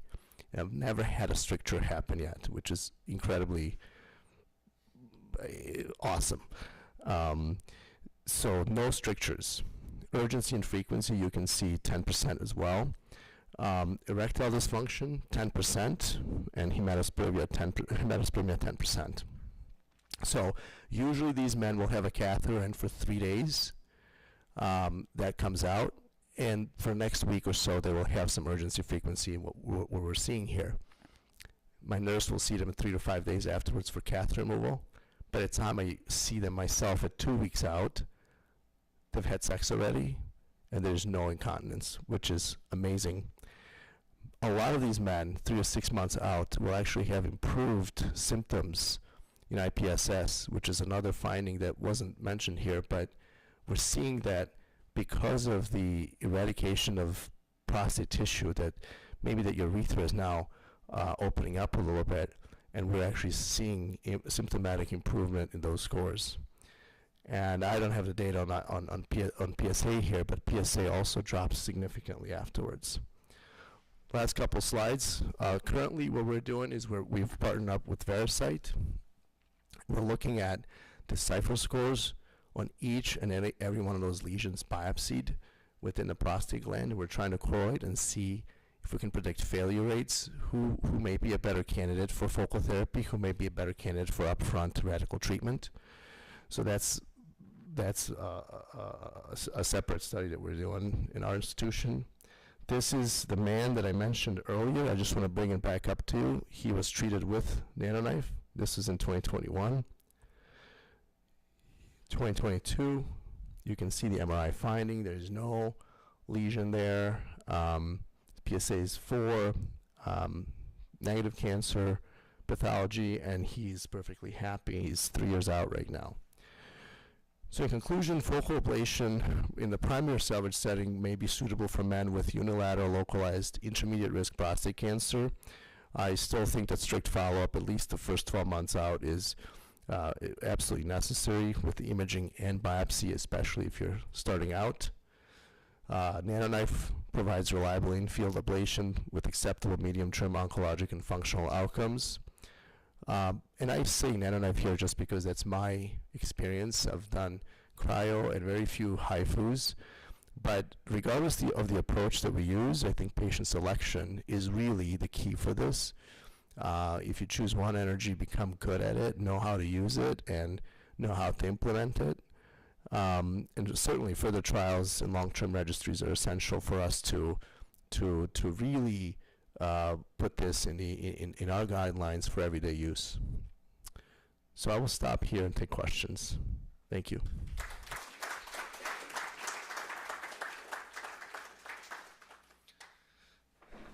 Question for you. So for the recurrence after NanoKnife, have you done any prostatectomies on these patients, and what is that experience like? Yeah. I've done 5 prostatectomies in the last 3 years. And we've probably had 4 or 5 patients who've gone back, got radiation therapy for a whole gland, and then we've had a few patients where we've gone back and retreated with NanoKnife. But surprisingly, it's just like prostatectomy after Urolift. I don't know if you guys do Urolift in Toledo, but it's a very similar experience. You know, some areas where that clip is outside of the gland, maybe a little bit more sticky. But I did one of our physicians, primary care physicians, he actually failed it within 6 months, and he did not want to do anything else except for surgery and perfectly normal erections and continence. He's 54 years of age, obviously, so his age plays a big role, but it wasn't anything more difficult than what you would see in virgin tissues, if you will. Yes, sir. You already had the first one. I'm Ron Chang, TQI for Urology resident. I'm the chief resident. So my question is, I know you had that 10 millimeter margin that you're talking about. So if you have a lesion that's like less than 10 millimeters in the urethra, would you avoid doing that after that? No. Treatment of urethra is actually, I treat across it all the time now. You know, the first recurrences we had, anytime you start something new, you're more timid. You hear what the others have to say, but you're not really sure if it's true or not. And so we started doing this, and now I always treat across urethra because there's a percentage of patients that actually have periurethral cancer coming all the way up to it. And if you don't treat that, those guys will fail. So with other technologies like cryo and such, that treating urethra and across urethra is my big fear, even though you have a warming catheter during cryo and all that stuff. Here, I'm basically putting my probe, if urethra is here, I'm putting my probes like a square and I'm going across all of that. Those patients will have a catheter in for 7 to 10 days as opposed to 3 days. but no strictures. So we do high protein. Okay. Same protocol for follow-up, even the safety margin, Yeah. every 3 months PSA, MRI and biopsy, regardless what the MRI shows at 1 year. Is there any study comparing one type of focal therapy No. This two, for example, HIFU? There is none, right? No. So for what do you do for anterior lesion? Do you still offer them IRE? Absolutely, yeah. Diameter, let's say, bigger prostate and ginormous, and with anterior lesion, do you still get higher on the IRE? Yes, I do. 120 or 130 gram prostate is the largest one I've done. But yeah, that is the advantage of this technology, is that you can put these needles essentially anywhere. You know, you sometimes have to, of course, drop the probe down a little bit so you can reach that area. At times, if the lesion or the mass is longer than the needles will allow me, I will do a pullback. So you treat one area and then pull back and treat the rest of it. That picture of ultrasound that shows you complete ablation, that you just can't see where the anatomy of the capsule ends anymore. We discovered actually by accident. We were hanging out one day in frustration that when I was pulling back, I have no idea where my needles were. So we waited for like 10 or 15 minutes just trying to figure things out, and all of a sudden those bubbles or whatever they are from hydrolysis and all that stuff dissipated, and all of a sudden we saw the prostate back again. So that was something else that we were going to publish. And I'm in practice, so I don't have residents or fellows, but now it's widely accepted that if you're doing a pullback, you want to wait about 15 minutes after your initial treatment and then reposition your needles and treat it again. So this is exactly why this technology is really attractive to me, because there's no contraindications really. Advantage over HIFU. Yeah. Because, with Anterior. anterior lesion, it's more recommended you do cryo Yeah. or X, because the heat will. Yeah, and by the way, cryo for anterior lesions works wonderfully. The ice ball visualization, I love it as well, and I still use cryo quite a bit, to be honest with you. Yeah. Oh, transplant team.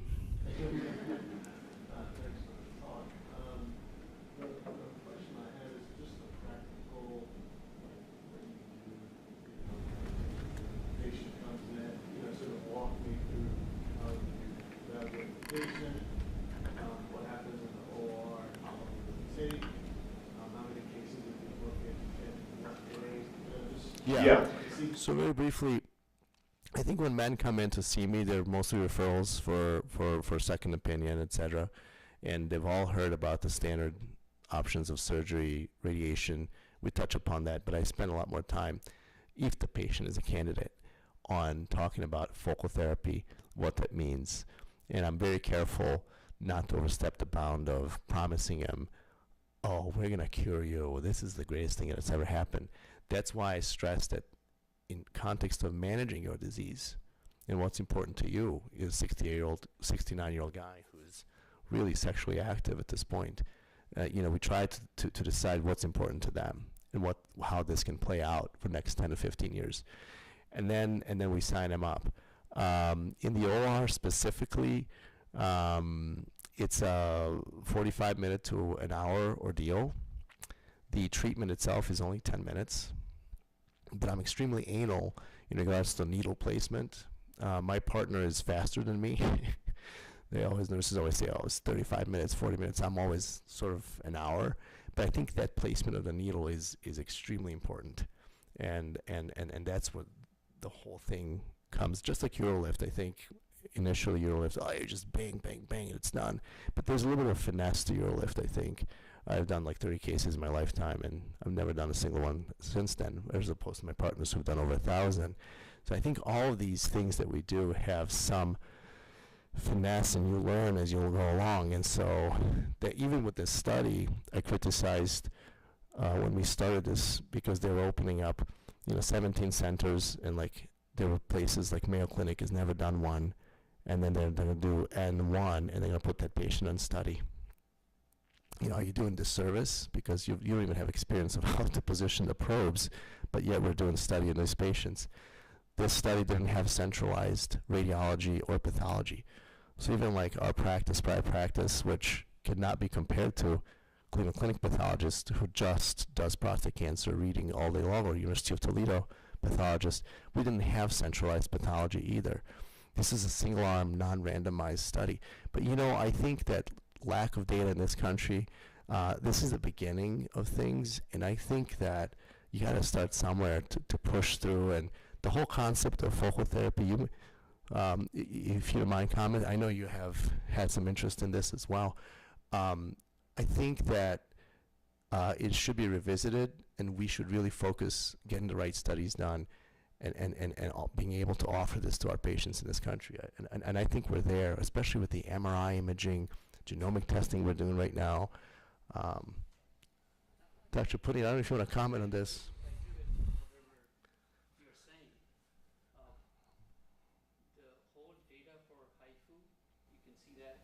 Data for IRE, focal, you know, Europe has taken lead in this. We are way behind on focal therapy. One thing which I want to bring up is when I went and visited them, Emberton was saying anterior lesions, cryo or IRE, posterior lesion, posterior to urethra, all HIFU. That's what their practice was. And they've done 2,000 cases at that time, and they reported their outcome was similar to surgery. And everything they were doing was based on transperineal split biopsy. Yeah. That was something we were missing here, and the success of focal therapy is exactly where you know you have to go, and that is much more accurate when you're doing transperineal splitted biopsy. It's exactly 100% correct. I've stopped doing transrectal biopsies 4 years ago. I only do transperineal biopsies right now. And if you think about it, it's the same trajectory of biopsying and same trajectory of treatment, so you know exactly what you're treating, how you're treating it. You know, that's the same indication. Every patient in our practice gets an MRI before biopsy. You cannot get a biopsy in our place without an MRI of the prostate gland. We made a decision 6 years ago. There's a little bit of a controversy on cognitive biopsy versus fusion. We've done tons of fusion initially, and then over the last couple of years, we've switched to cognitive. And we've seen no change in our outcomes. Now, I've done over probably 2,000 transperineal biopsies, but in terms of focal therapy treatment, again, you're not going to go and treat this little space in prostate. You're going to go in and you're going to ablate probably 25% of that one unilateral side. So the fact that you're trying to focus so much in this one area and do a fusion really, to us, didn't really make much sense. So this study, we're going to try to tease it out because we've done 27 patients or 3 patients that we contributed to the study. They were all cognitive based biopsies and treatments versus the rest of the guys who've spent 2-3 hours in the OR doing the fusion and all that stuff. But if you think conceptually, like, you're not trying to just do this 5 millimeter focal area. That's not it. It's a segmental, kind of regional treatment, so it may not play as much role that you need to be so precise in that one spot. You kind of have to get the whole area treated anyways. But you're still preserving the nerves, obviously, and all that stuff. Dr. Reese. I'm Mike Reese, the only guy left who had the pleasure of training you. I have 2 questions. The first one is, why do you think you can cross the urethra and not get a stricture? So I think you can do that because this particular technology preserves some of the connective tissue, the skeleton, that everything else destroys. And so the mechanism of healing afterwards is probably different than cryo, which is significant destruction and causes strictures to sort of contract, et cetera, et cetera. But that was my biggest fear, and I can promise you 3 or 4 patients right now into it. I've treated a lot of men with this, especially the apex it's very hard. If you want to get good outcomes, you have to sort of go across that urethra, and that those men will be in retention. That's the, they do have retention issues afterwards for about a week or so, but long term, no. And so now we're even trying to think about whether we should do a suprapubic catheter in those men who have that, to avoid having a catheter in for a week or two for comfort issues. That's all. But that's something, we're just looking how to improve this. But yeah, so the explanation may not be what you're looking for, but it's probably the mechanism of injury to this tissue that's not causing this. You're a bit of an unusual private practitioner with fellowship, and you were academics with private practice, and now you're doing research. Just comment to the residents. Yeah. What's it like to be doing research in private practice, and is that something you might encourage them to do? Yeah, I went to do a fellowship at the Cleveland Clinic and thinking I was going to go into the academic tract, and I did initially. And one of my colleagues from Cleveland Clinic, Amit Patel, who was there at the same time that I was there, joined a private practice in Chicago and recruited me and said, you're not going to believe, this thing that I thought that you could only do research in academia and make changes in academia. He goes, it's insane how busy we are and what we're able to do here. So currently we have 7 clinical trials going on. They're all pharma-sponsored trials, but they're very important trials that we're doing, especially in the space of BCG failures, in space of non-muscle invasive high-grade bladder cancer that's wide open right now, in space of focal prostate cancer therapy, in space of metastatic disease and prostate cancer, or high-risk disease that people are combining surgery with potential some of the androgen receptor inhibitors, in the space of so I've seen that if you want to be involved in medicine and science, maybe not basic science, but clinical trials, it is not hard to do if you want it. We have partnered up with a third party that does all of our IRBs. They provide the nursing staff, and quite honestly, without sounding biased here, these private practice groups, LUGPA, which Mike Gomez is a part of, can crank out some of these data much faster than the Cleveland Clinic, the University of Toledo, where there's a lot of red tape around, and you have to jump through hoops to get the IRBs approved, et cetera, et cetera. That was my thing in Detroit, too. I mean, to get something approved, right now, if a company comes to us, we can start the project within 60 days. With IRB, with all the lawyer stuff that goes behind the scenes, we can get that going within 60 days. And so between 3 of us, we do over 500 major robotic oncologic cases a year. I do probably 200 robotic cases myself, 4 to 6 a week. I did 9 cystectomies in the month of December, just to give you some ideas. They're all intracorporeal neobladders and ileal conduits. I did a cable thrombectomy I showed you a picture of yesterday, and that cable thrombectomy that I did is clearly, roots from here, managing the, blood vessels during transplant, and then adding more experience with Dr. Krishnamurthy and the crew at the Cleveland Clinic. And so I think that this bias of, I'm going to practice, I'm just going to do whatever, small cases, that's not true. I think you can do whatever you want to do. And I think you can even be involved in resident teaching if you want. I mean, locally here, Dr. Zafar, Dino, Zenacroce, Mirza Big. I mean, I think that you can be involved as you want, and I think it's up to an individual how you want to proceed. There's no, you can't do this because you live 2 hours away from here in a small town. You can still be involved. I don't know if that answers the question.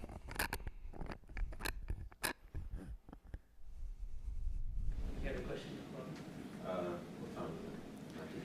This man, we're waiting for him to come and join us.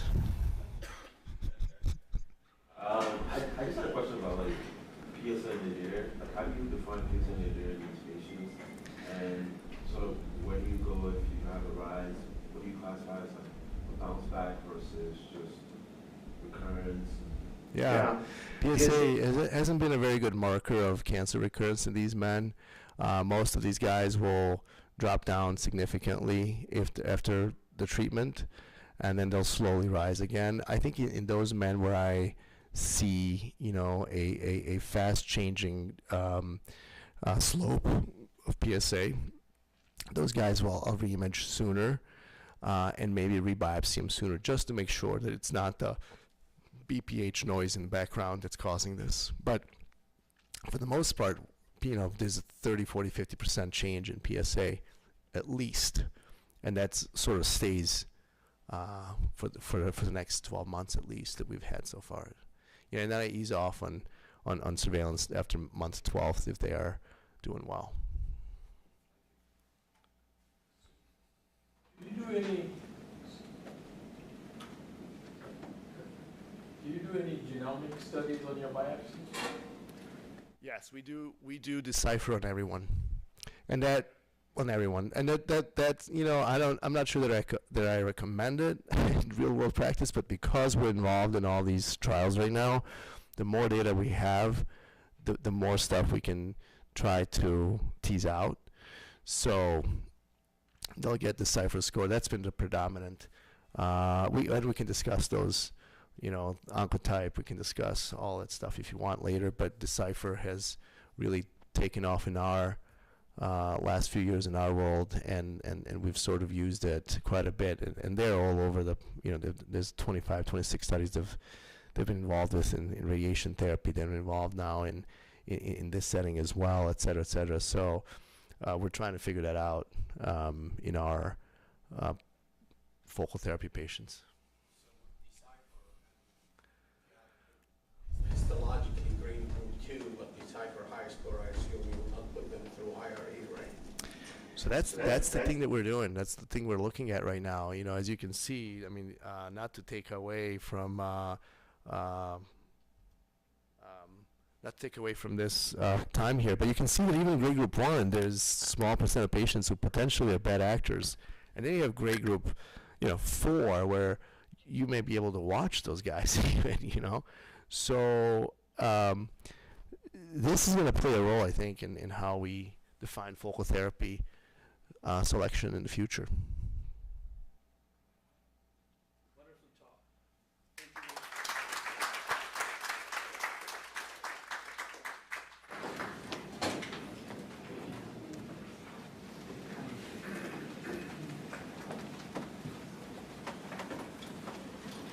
We're running a little bit over time, so we're gonna continue. Actually, if you want a couple minutes break, we can do that. Actually, we are right on time. That's great. Why don't you take a 5-minute break and let's reassemble.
All right, we're going to continue here. Our next speaker is probably needs no introduction. Anybody who has been in urology has seen his name everywhere. Dr. Eric Ravner. He comes to us all the way from South Carolina, MUSC. You would remember Dr. Harry Clark, our alumnus, came last year, and the tradition continues to have another wonderful speaker, a wonderful educator, Dr. Eric Ravner. Those of you, as I said, who are probably now seniors in urology must have seen his name. He served in SUFU, has been president of that. He was part of the, he was one of the question writers for American Board of Urology. So very highly accomplished. We are so lucky that he spares his morning and he's here to teach us and give us a talk during this Kropp Symposium. Please give him a big welcome, Dr. Ravner.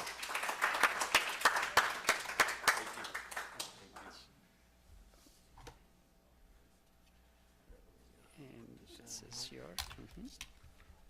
here's your.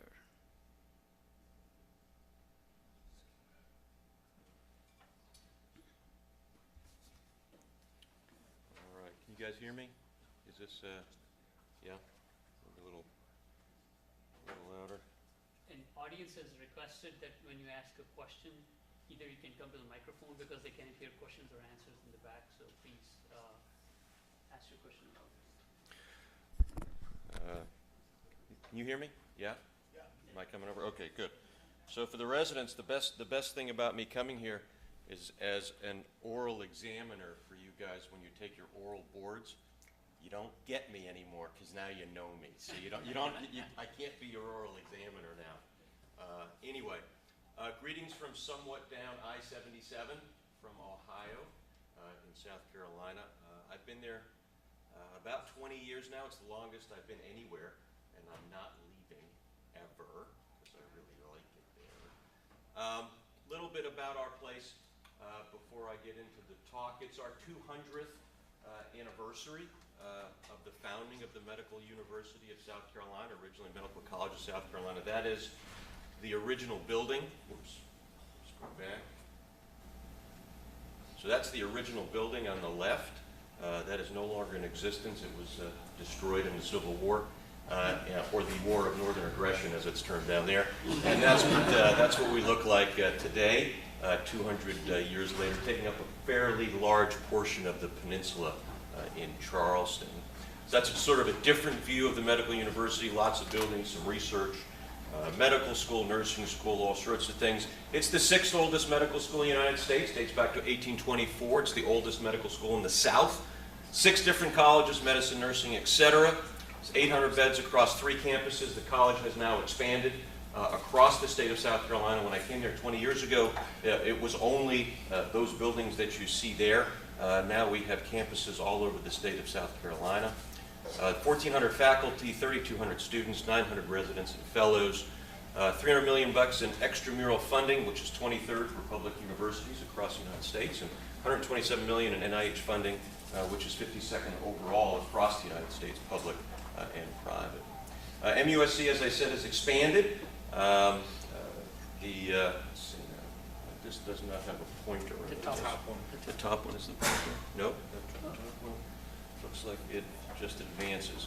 But that's the state of South Carolina. The original, when I started, this was all of MUSC, this little blue dot here. The blue dots now are campuses all over the state. The orange dots will be future MUSC locations, and the green dots are affiliates. So we are all over the state of South Carolina, largest healthcare provider in the state now. So, this is actually a talk directed for the residents, okay? And you're not going to learn anything from this talk, but it's a talk directed to you, and it's a story more than anything else. It's a tale of novel ideas and innovation and some lessons learned. When I started in urology in 33 years ago to now, almost everything that I learned as a resident and then as a fellow, I no longer do. Okay? My whole practice has changed. And I would submit that 33 years after you guys finish your residency, nothing you do, almost nothing you do today is what you will do 33 years from now. And you're going to have lots of opportunities to adopt lots of new technologies and different approaches. And this is a tale of one such innovation that I hope you take with you when you leave here and bring it with you wherever you go for your career and learn something from this talk. Nothing in this talk will be on your boards. Okay? Nothing will be on your oral boards or your written boards. But this is a lesson for the residents. Those are my disclosures, nothing relevant to here. I'm going to dedicate this talk to two of my favorite people in urology. This guy, he was my chair in urology. Alan Wayne, you probably know him because he's the first name on your Campbell's Urology textbook. Alan was a great guy to learn from. Alan was one of the most cautious surgeons and really pithy guys. He wouldn't try anything new unless he knew everything about it. He's one of those guys who would buy an electronic thing and like read all the pages on how to use it before he'd actually use it. And Alan didn't believe that surgery really helped a lot of things unless you really selected your patients carefully and you did the surgery almost perfectly. Then I went to fellowship with Dr. Roz at UCLA. Dr. Roz, for those of you who don't know, Dr. Roz is sort of the founder of female pelvic medicine in the United States. Dr. Roz is the opposite of Dr. Wayne. Dr. Roz believed everything could be cured by surgery, and the entire world was pre-op. It's just some people didn't know it yet. So those are my two perspectives for my career. This is Dr. Roz's retirement party about 5 years ago, just before COVID. Dr. Roz retired at 83, and yes, he was still doing huge cases at 82 when he finally retired.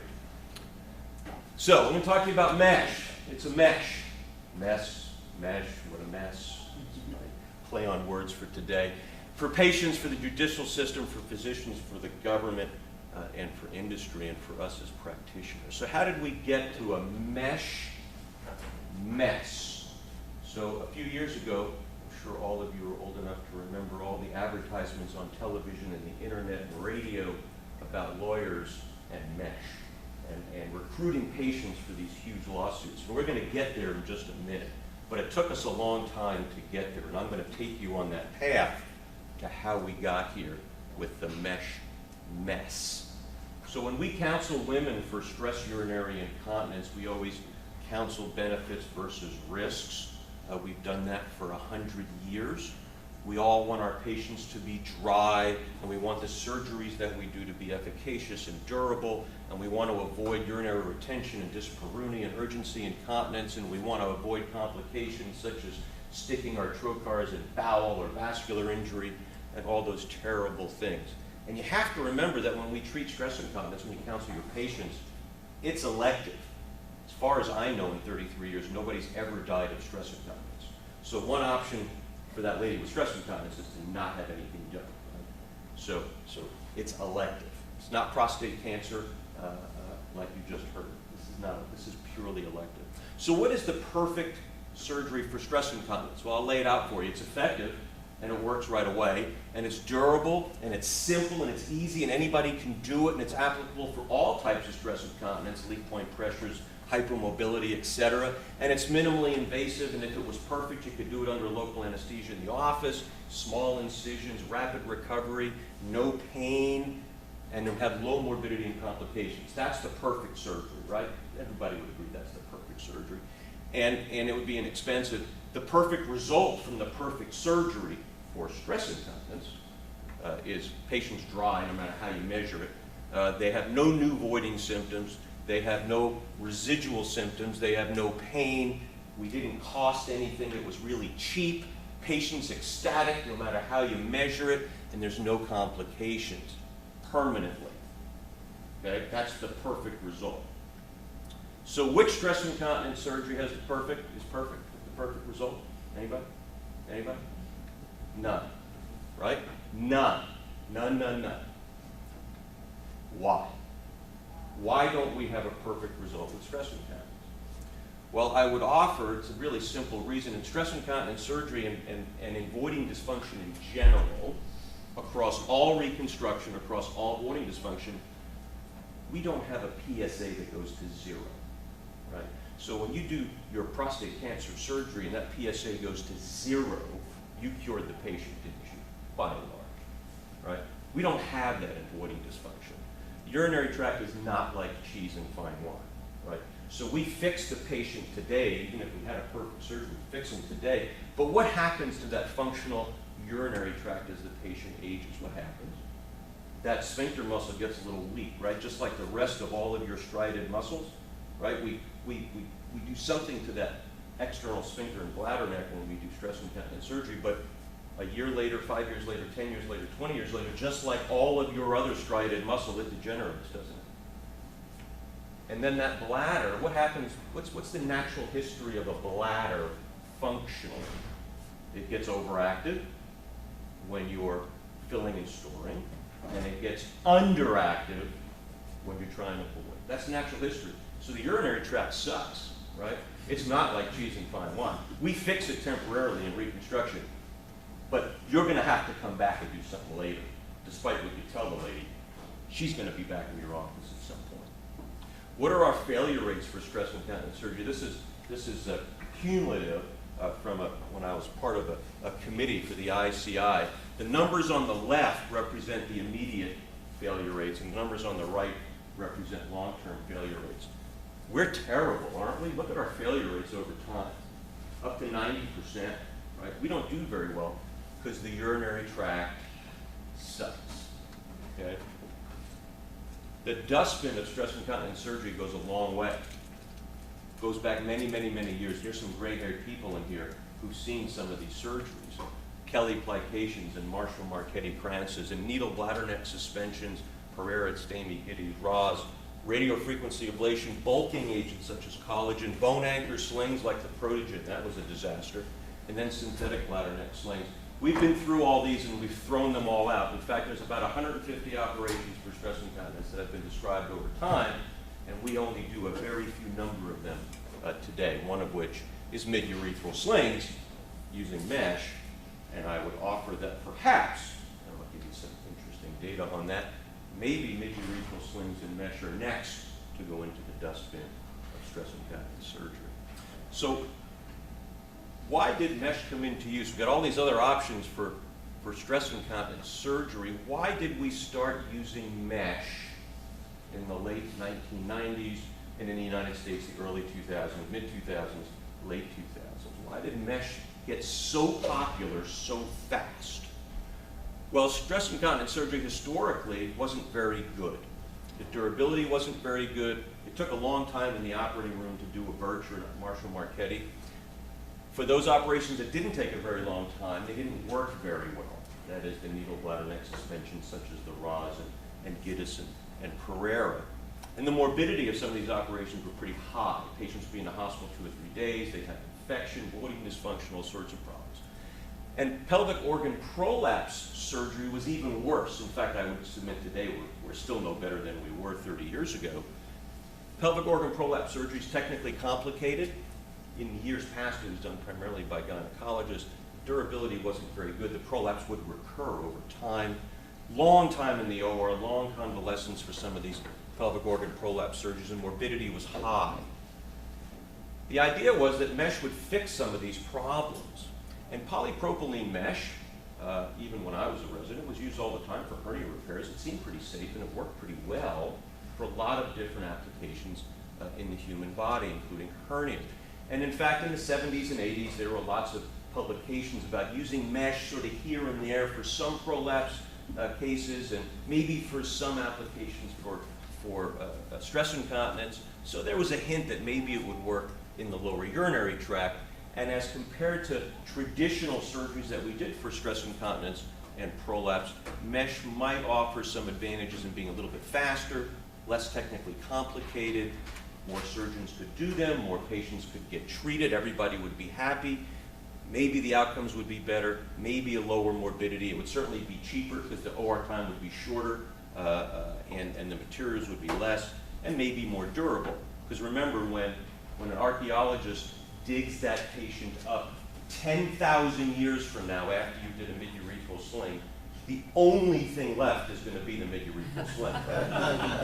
Okay. So why did mesh come into practice? This is one of the seminal papers for female urology. If you don't know it, you ought to be familiar with it. Not necessarily reading the paper, but the concept. This is the paper that underscored all of stress incontinence surgery and the rationale for the use of mesh. This is a paper, Scandinavian Journal of Urology and Nephrology. You probably don't subscribe to that. But it was the description of the integral theory. The integral theory is the underlying theory for why mid-urethral slings work. In fact, this was so groundbreaking that in the previous 100 years of stress incontinence surgery, 100 years of stress incontinence surgery, this was the first time ever that there was a theory proposed and then a surgery design. All other stress incontinence procedures were a procedure and then somebody came up with a theory as to why it worked. Okay? These guys actually came up with a theory and then designed an operation. Okay? So a very interesting concept. And it changed stress incontinence surgery in Europe first. The first TVT, the first mid-urethral sling, was produced in 1996. Came to the United States years later. What were the advantages of the mid-urethral synthetic sling, the mesh sling? Well, it was ideal for the surgeon, ideal for the patient. For the surgeon, you could treat all kinds of stress incontinence. It was really a simple operation compared to what we had. It took 20 minutes to do this operation, 20 minutes. And there were people doing it in their office under local anesthesia with a little sedation. Efficacy, it lost, at least short-term, compared favorably to anything that we had done previously except autologous fascial sling. And the durability compared favorably with everything except autologous pubovaginal fascial sling. And it was ideal for the patient because they got to choose their anesthesia, they got out of surgery, they went home the same day, they were playing checkers in the coffee shop that same day, they were less pain, rapid convalescence. It was a win-win for everybody. And then the mid-urethral sling came to the United States, the retropubic TVT, and then spark slings came in 1998, 2001. Transobturator slings came in 2002, and then single incision slings in 2006. And each evolution here was less invasive, faster recovery, less risk of problems. Okay? So it seemed great. It was a win-win. And in fact, very quickly in the United States, there was a rapid adoption of mid-urethral slings. This is a paper from Memorial Sloan Kettering, believe it or not, but the female guys who worked there at New York Hospital. The details are not particularly important, but what I want to show you here, this is recertifying urologists. Here's the surgeries that they had done, the rate of surgeries over the preceding 10 years. The surgeries that they were doing, the recertifying urologists, stayed exactly the same. Add mid-urethral slings. So the number of patients getting treated for stress incontinence is 3 and 4 and 5-fold. Okay? So all of a sudden, surgeons who weren't doing these procedures are now doing these procedures. And patients who previously weren't getting treated are now getting treated. Because the old surgeries are still getting done, maybe a little bit less, but a huge explosive growth of stress incontinence surgeries. Same thing for mesh surgeries for pelvic organ prolapse. All these mesh kits became available, so people who weren't doing prolapse surgery started doing it because it was really easy, and mesh, or at least supposedly really easy, and mesh was available everywhere. In fact, there were so many mesh procedures that came available over the ensuing few years, and there were so many different ways of putting mesh in. You can see all the different types of mesh and the shapes of the mesh grafts and where you can put them. It's not particularly important. And then the same thing happened with pelvic organ prolapse. It happened with mid-urethral slings. The number of cases went way up. So people who weren't doing these procedures started doing them, and patients who weren't getting treated were now getting treated. This is from the original FDA public health notification, which I'll show you later. But the point here is this is the number of regulatory clearances for companies manufacturing mesh products for female pelvic reconstruction. So in 1992, there was one clearance to the FDA.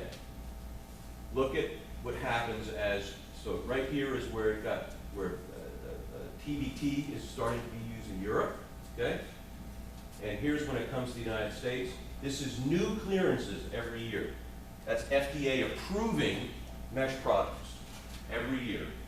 Sum those up, you'll get a really big number, right? 15 years ago, mesh was everywhere. There were 33 manufacturers of mesh for pelvic organ prolapse or stress and counties in the United States. 33. And more than 50 products on the US market with some of the largest companies in the space.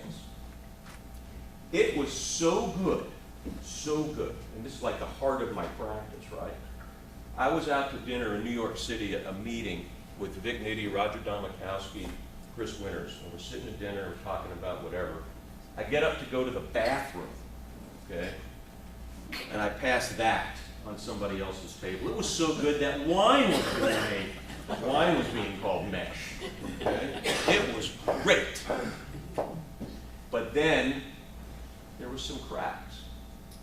There were increased reports of complications with mesh, and this is again from the original FDA public health notice and MDR medical device reports. You can actually go into the MAUD database, and if you guys are familiar with it, put in an adverse device event.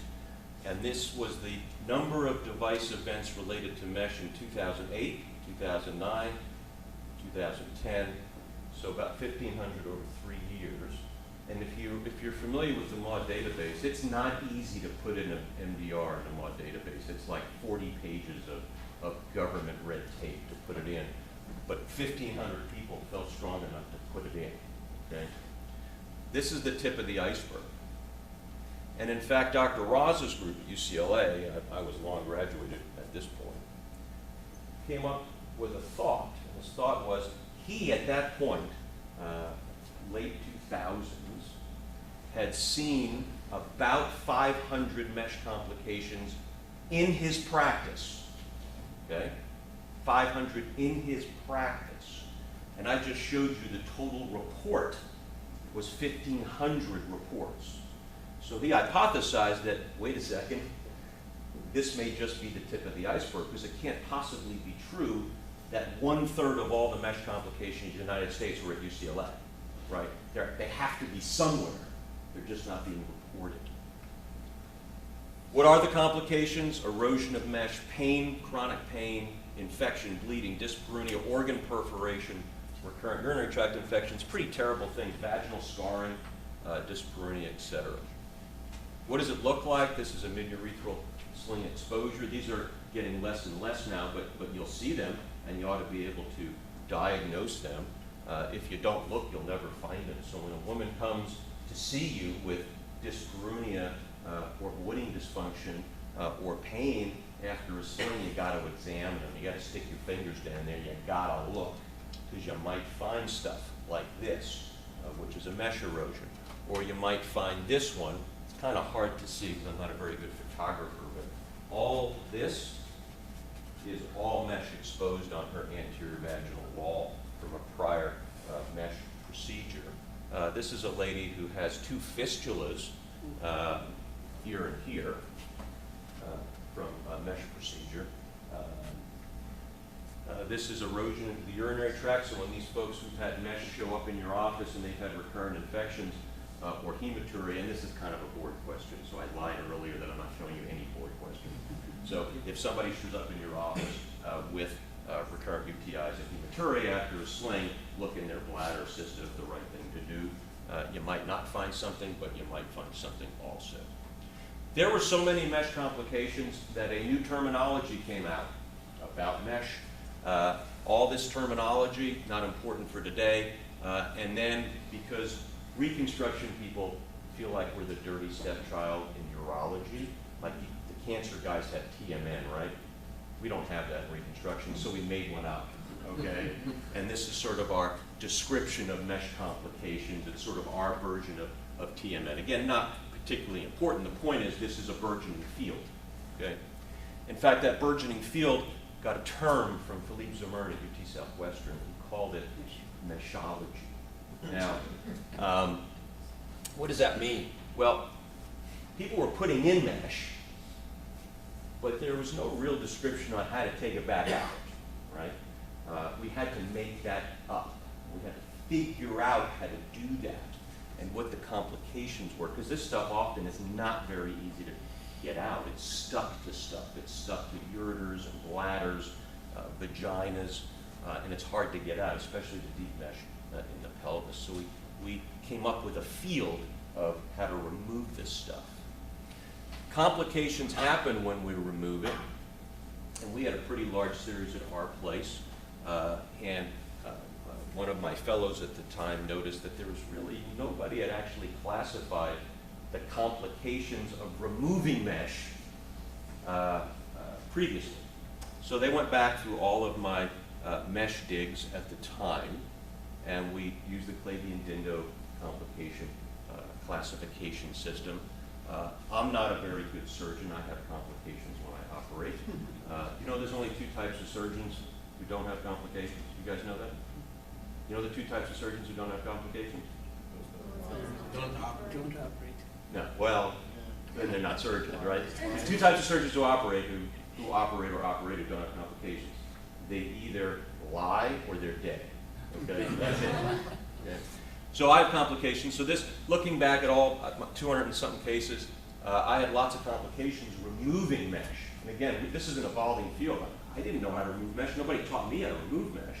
Right? I had to figure it out. So most of them were grade 2s, but a couple of bad grade 3s and 4s. And here's my dirty laundry from the Journal of Urology. So we had a couple of 3Bs, some de novo stress incontinence, a couple of bowel injuries, removing mesh, because it's amazing. Sometimes you put the mesh in and the mesh will go right through a piece of bowel. For some reason, the patient doesn't die and they show up in my office a year or two later.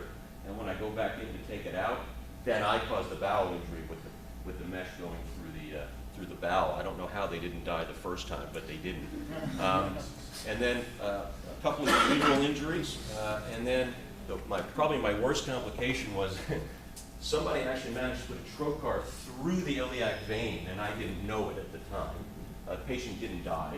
Showed up in my office with some pain, and I went in to explore them, and I actually caused an iliac vein injury getting the mesh out of the iliac vein. Again, how the patient didn't die when they first put it in, I have no idea, but that was one of my worst complications that I've ever had in surgery. So taking it out is difficult. So putting it in is pretty easy. Taking it out is difficult and fraught with problems. And then what do you do once you get it out? Well, once you get it out, the patients still have problems, recurrent stress incontinence, pain, etc. And another one of my fellows went back and looked about how we did repairing the patients that I had previously taken mesh out of. And we combined this with a series from USC. David Ginsburg was my co-fellow at UCLA. He does what I do at USC in Los Angeles. So we combined our series, and what we found was when you try to fix the people who you injured taking the mesh out, we're not nearly as good as we think we are. Okay? So our success rate in making them reasonably better is only 76%. So these patients are tainted forever once they have a mesh complication, or not always forever, but a large number of them are. We don't do quite as well as we think, even when we try to fix them. So, why are there so many complications with mesh? Or as my wife would say, who do we blame? Who do we blame for mesh? Mesh came, so many people adopted it rapidly, and then so many patients got hurt. So who's to blame? Okay? Is it industry? Is it the people who sold it to doctors? Is it the government for not regulating it properly? Or is it us, the surgeons?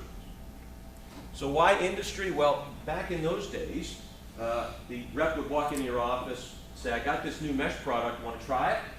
And the surgeon would say, yeah, sure, we'll do it for you.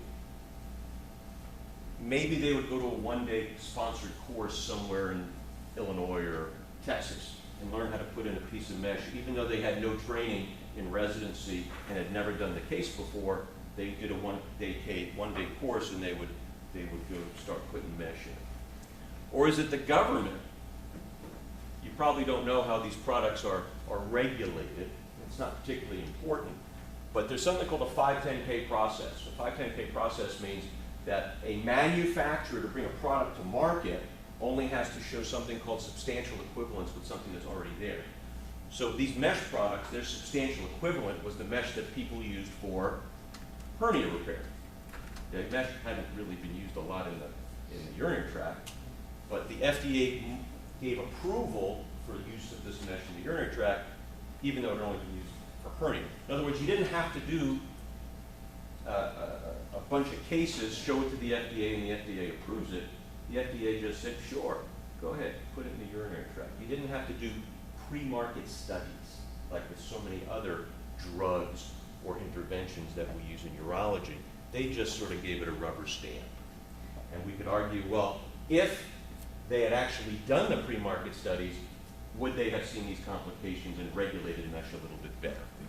Or is it the surgeons, us? Many programs, in fact, 40% of residency programs in the United States don't have somebody who does female pelvic medicine and reconstruction. Today you call it urogynecology. So 40% of surgeons, urologists in the country, don't have any training how to put this stuff in, okay? That means that when they started putting this stuff in, those 40% of people, they had no familiarity with pelvic surgery, where the sacrospinous ligament was, where the bladder was relative to the vagina, et cetera, et cetera, et cetera.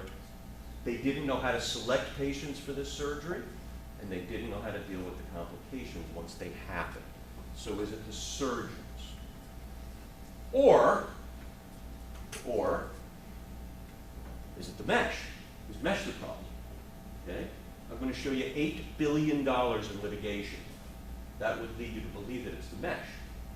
The mesh is the problem, not the surgeon, not the FDA, not the company that manufactures it. So there were some papers that mesh might have some degradation over time and lead to this mysterious autoimmunity, and then maybe it can cause cancer. If you drop a big lump of mesh in a rat and you leave the rat alone for a while, they'll develop a bunch of peritoneal carcinomas. Well, as it turns out, it's probably not the material. And you probably knew that because we've been using this material as hernia repairs for 50 years, and none of those things happened, right? But nevertheless, all these claims were out there, and attorneys were making lots of money against the companies. I was fortunate enough to be the chair of the committee for the ICI back in 2017, sort of at the height of all this mesh terribleness, and this is basically an evidence-based book on urinary incontinence, on every aspect of urinary incontinence, and I was the chair of the surgery for urinary incontinence chapter. And I felt it was pretty important to figure out whether mesh was really the problem or not. Because at that time, the influence of the legal community on our patients was very high in our ability to do these surgeries. So we actually looked at all of it, and we decided it was unproven. And then we subsequently, the ICI Research Society, which is sort of a think tank, we all sat in a big room in Bristol, England, and again looked at the literature 2 years later and decided, is polypropylene mesh, the mesh material, is that the problem? And the answer is probably not. But, big but, B-U-T capitalized, probably mesh is safe, but there's a narrower margin for error. So if you don't do the surgery well, your probability of having a problem is a little bit higher than if you had used autologous tissue.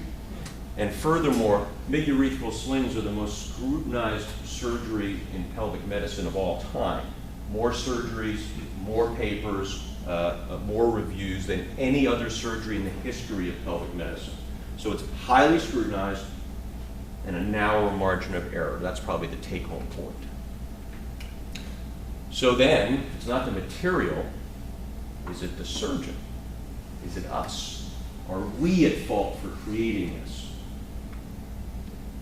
Well, you could say there may be some factors about some types of mesh, and for those of you who have gray hair long enough, polypropylene mesh became the most popular mesh for this particular indication, but there are other types of mesh used that were actually worse than polypropylene mesh because they had smaller pore sizes and macrophages couldn't get in there and clean everything up. Those types of meshes are not, those multi-filament meshes aren't used anymore for precisely those reasons. So maybe some older mesh, there's some mesh factors that aren't so good, but for the mesh that we use today, those are irrelevant.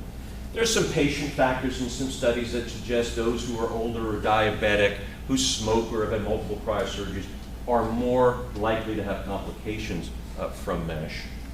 But what about the technical factors? What about the surgeons? What about us who put it in? So again, one of my fellows looked back on our mesh series of explants. So presumably if I'm taking out mesh, there's a complication associated with it. So we could argue that that is a biased set of data, and I would agree with you, but it's the only data I've got, okay? So it's about 300 cases of removing mesh, okay? And we wanted to look at how the surgery intraoperatively looked and how the original surgery looked. And you'd say, well, how do you know how the original surgery looked? Well, because I have a fellow and a bunch of residents. I can make them track down operative notes, okay? So I did that, okay? So I actually tracked down about 90% of the original operative notes from the implantation of the mesh and reviewed all of them, okay? So these are about 300 patients, 279. I had the original index operative note from the operating surgeon to look at. And then I had the intraoperative results from my exploration of what I found at the time of surgery, okay? And we looked for any deviation from standard practice, okay? So here's, of the 300 cases, you'd say, well, these are all gynecologists, right? Well, no. About 2/3 were urologists as the primary surgeons. Only about 20% were FP-MRS certified, and 96% were private practicing. It's only 4%. These are the original operating surgeons. Okay? And the most common reason that I revised it was for obstruction, but you can see pain and mesh exposure, recurrent UTIs, were some others. So from the index operative note, this is the surgeon's description of what they did, right? And you'd say, of course they described it properly, right? Because it was an operative note, right? Well, here's some of the deviations from standard of care. I don't know how this guy, for a mid-urethral sling, managed to bag the rectum, but he did. Okay, that's pretty hard to do, right? If you're operating on the anterior pelvis to get a rectum. Bladder perforation, bleeding, rectal perforation, urethral injury. One example, so overtensioning. How do you know the surgeon overtensioned at the time of surgery? Well, mid-urethral slings are by definition tension-free. That's how they are done, okay? I'll tell you a little story about that in a minute. But when you're done with a mid-urethral sling, there should be no tension between the sling and the urethra. In fact, there should be a space there, okay? There should be a space there. Read these descriptions. These are taken out of the original operative note. The sling was tightened and the sheath was removed. It was snugged beneath the urethra. The sling was pulled up snugly. I adjusted it so there was good backing. That's not how you do the operation. Okay? So the operations were done incorrectly. Okay? So what happens if you do an operation incorrectly?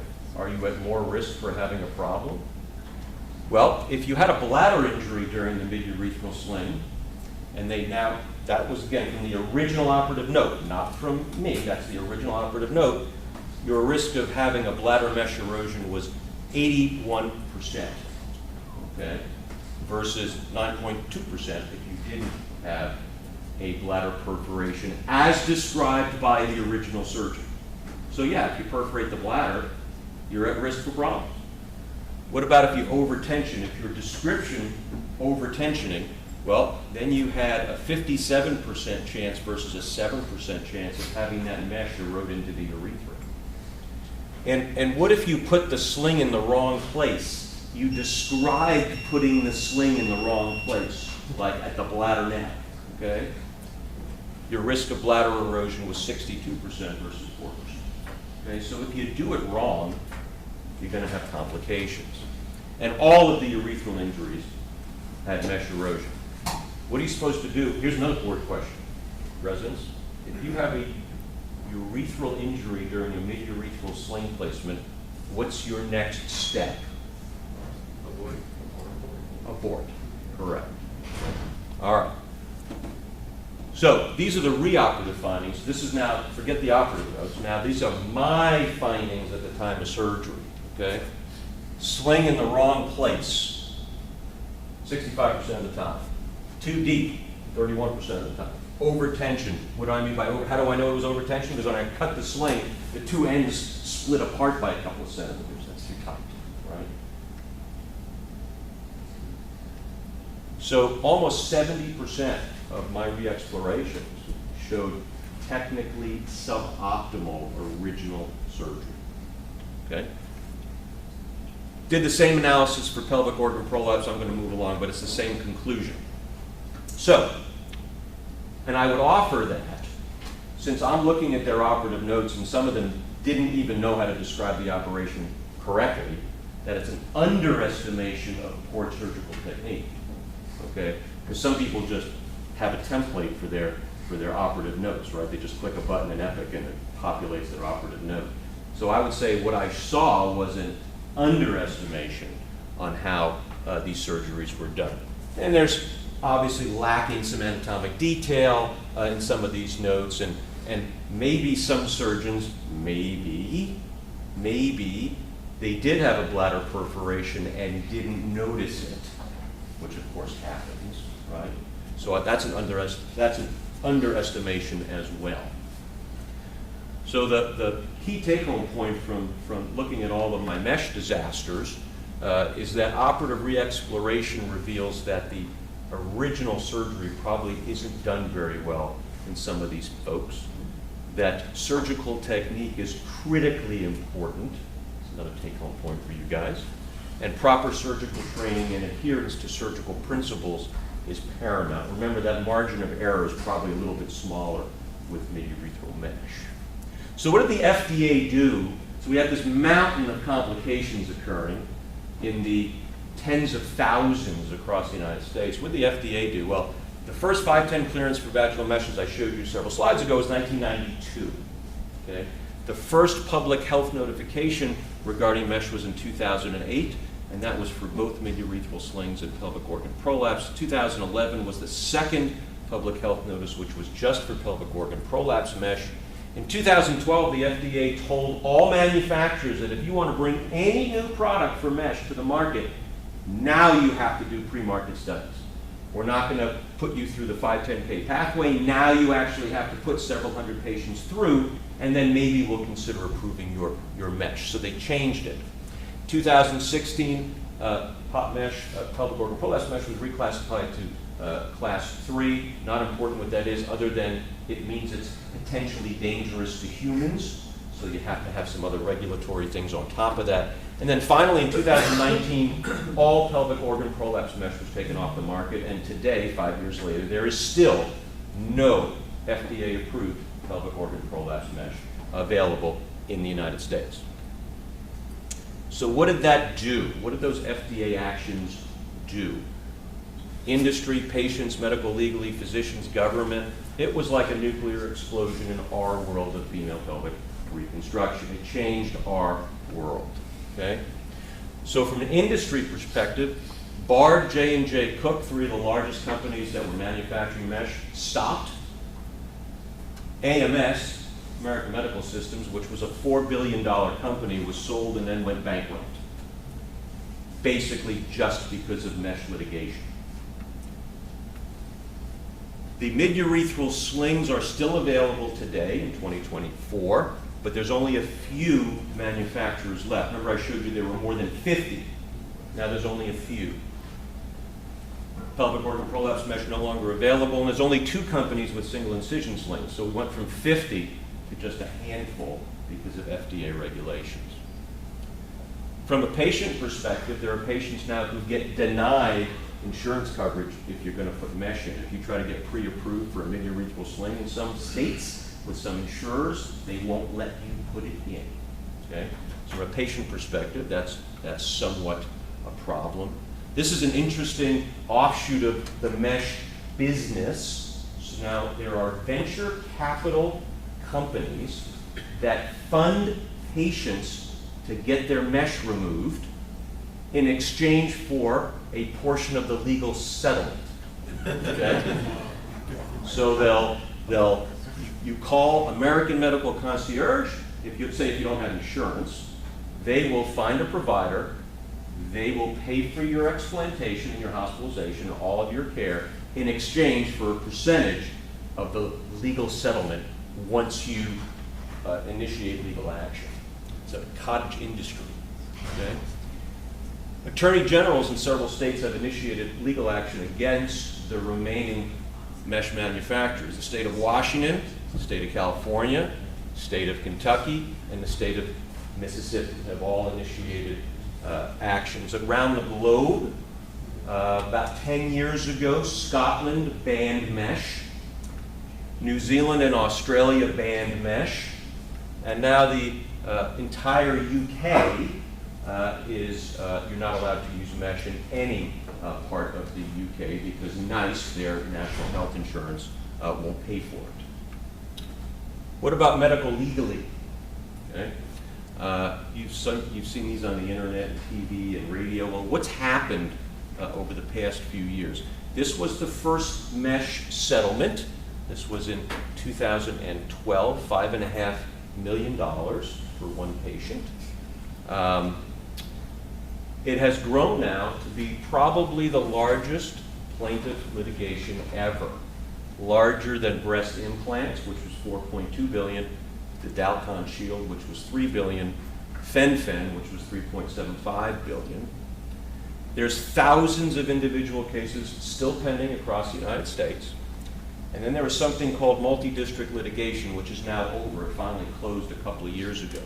Multi-district litigation is another way of, it's not a class action suit, but it's a way of getting large numbers of legal cases settled in bundles. So you basically group patients together.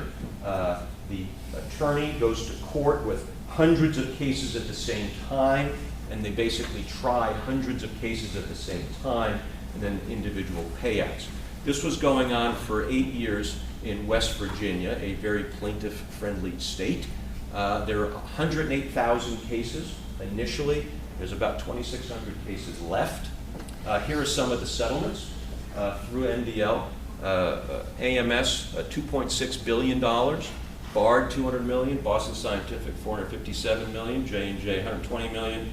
And then AMS got nailed again for $775 million. This is from the New York Times in 2019. More than $8 billion, or approaching $8 billion in legal settlements from mesh. And this is the latest from that multi-district litigation. All of these cases have now been remanded to state courts. Okay, so MDL is over, but they're still being tried in state courts across the United States. What does organized medicine say about mesh? Well, the AUA still supports the use of vaginal mesh for stress urinary incontinence. So they support you if you're going to do these cases. They have very strong statements on the website and within the organization. Both AUGS, the American Urogynecologic Society, and SUFU also have a very strong statement. They support the use of midurethral sling as a surgery for stress urinary incontinence, as does all these other organizations, Society of Gynecologic Surgeons, etc. However, they all state that you need to do the surgery well, be properly trained, and consent your patients properly. So moving forward, this is sort of a negative talk, isn't it? Moving forward, what's going to happen? Well, mesh for pelvic organ prolapse is gone in the United States. Mesh for stress incontinence and abdominosacral colpopexy, so we still do abdominosacral colpopexy with mesh, is still here for now. And there's still retropubic and transobturator slings and single incision slings still available. You can get them. They're not hard to get, but there's just a few manufacturers now. Litigation is ongoing, and by the way, just because your patient that you put mesh in 10 years ago settled with AMS for $100,000 doesn't mean they still can't come after you as the implanting surgeon. There is in fact double jeopardy here, even though our government says there's no double jeopardy. You can get sued as the surgeon, despite the fact that the patient has already settled with their original manufacturer of mesh. And maybe there's some more regulation coming via the FDA, it's unclear. So what do I do now? So I've lived through this. I was in practice before mesh came around, and I'm still in practice years later, so nobody's bankrupted me yet. So what do I do now? Well, for stress incontinence, there's really no change in my informed consent. I still tell the patient you're getting mesh, and here's the potential complications of mesh. And I give them all the pamphlet with the FDA warning attached, so they can't tell me that I didn't tell them that there's FDA warnings. Okay? And it's easy to do with EMR. You can just click a button, and the FDA thing will come up, and you can attach it to your discharge paperwork. I do mention the usual things, but those are not necessarily unique to mesh. All of these complications can happen with autologous slings, with the exception of a mesh erosion into the urinary tract or into the vagina. And in my practice, at least, I have more patients, not a lot, but substantially more patients choosing autologous fascial sling as an initial surgery for stress incontinence. Not a lot, but certainly some. For pelvic organ prolapse, I stopped doing mesh years before the FDA public health notification came out. Haven't used it in about 9 or 10 years. I still do mostly native tissue repairs. That's what I was trained on. That's, I still feel very comfortable with the anatomy down there. I do treat the apex very aggressively. What does that mean? That means when you have vault prolapse, even minor vault prolapse, we counsel the patient that if we don't fix that vault somehow, everything else is going to come down eventually. So I'm very aggressive about treating the vault. And I do send a bunch of patients for robotic repairs. I have a partner who does robots. I don't do robots. And send them more. So what's going to happen for the next 5 years? I don't know, but if I were to guess, I would say there's probably no changes for the standard retropubic sling and transobturator sling, although I'm not sure. I think there's probably less surgical intervention overall. If you look at the UK, where they still can't use mesh, it didn't mean a whole bunch of patients were getting more birches or autologous slings. In the UK, the most common procedure for stress incontinence today by far is bulking, by far. And I think probably more autologous slings are being done, sometimes because the patient doesn't want to have mesh, sometimes it's to treat the complications of mesh. However, there has been a bit of a rebound recently, and I think more patients are coming back now that the legal advertisements are no longer on television. I think more patients are coming back to mid-urethral slings. I think it's a great operation if done well. What about for pelvic organ prolapse? Probably more abdominal sacrocolpopexy robotically. There'll be an increased cost, and maybe there'll be the next wave of complications from ASCs, because a lot of people will be doing them who don't know how to do abdominal sacrocolpopexy with mesh using the robot. So maybe there'll be a next wave of complications coming. And I think vaginal pelvic organ prolapse surgery is changing. Those who do native tissue repairs will probably do more. Those doing only mesh kits will be doing none. So if you're one of those guys who start doing prolapse because mesh was easier, you're not going to now do prolapse repair without doing mesh because you didn't know how to do them in the first place. Maybe some biological grafts will come around and some absorbable mesh. They're out there now. I don't know if they're any better or worse than just doing a native tissue repair. I'm very negative about prolapse repair. I don't think that anything we do is very good overall in the long term. So in summary, the perfect surgery for stress incontinence and pelvic organ prolapse does not exist. The field of meshology is still evolving medically, legally, economically. I think mesh for mid-urethral slings is probably okay if it's done well, if you give your patients proper consent and you choose your patients carefully and do the surgery well. So listen to how Dr. Elzwari teaches you how to do that. So in conclusion, mesh changed the field of pelvic medicine, and it continues to change the field.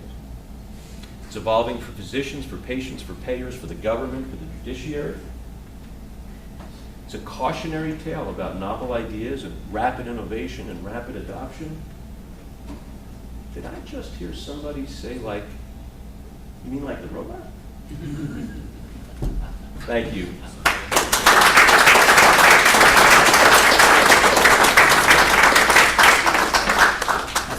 That's Ahmed's graduation picture. Good. So thanks, Ahmed. Thanks for being here. Questions? Yeah. So there's a request to speak loudly, or we can repeat the question here. Okay, I'll try to talk loudly. So you were mentioning that the complication rate for mesh erosion after a bladder curve it was like 80-something%. But I thought normally for these slings, like the bladder proliferation happens with the trocar and at the dome. So I'm curious, like, what bladder injuries are precipitating these erosions? Because if there's like an injury at the dome, I can't imagine that that would impact the lung.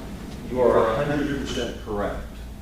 So my hypothesis is, I think I'm right, but I could be wrong, is that putting the trocar through the bladder, maybe you do it once when you first start doing these cases, but perhaps it's a marker for poor surgical technique. So you put it through the bladder once, and you look at it and you find it, and then maybe some other part of your operation also wasn't done particularly well. So I think it's probably a marker for just bad technique. And you know, when you perforate the bladder, you're absolutely correct. Pull the trocar back out. It's very different from a urethral injury, right? Pull the trocar back out, repass it, and then relook and make sure you didn't put it through the bladder a second time, right? And the way you do that is very carefully. Sometimes there's bleeding from your initial trocar site, and if you're sloppy and you don't spend enough time, you take one complication and you make it into many other complications, just like any other surgery in urology. So you got to take the time. If you make one error, make sure you fix the error, no matter how stressed you feel in the operating room, no matter how much the scrub nurse is bugging you to move along. Fix the problem, make sure you're comfortable with the fixed problem, and then move on. So I think it's just a marker. Yes? Hey, how are you? Hey, how you doing? Great lecture. This is a deep question. I'm going to hit you with it since you were super past president. You mentioned that it's a training issue in all your data. You did a great job with the data. And a lot of the doctors in private practice are the ones that are having all of these complications listed. Well, I think I have that academic too. I don't want to blame that. Okay, all right.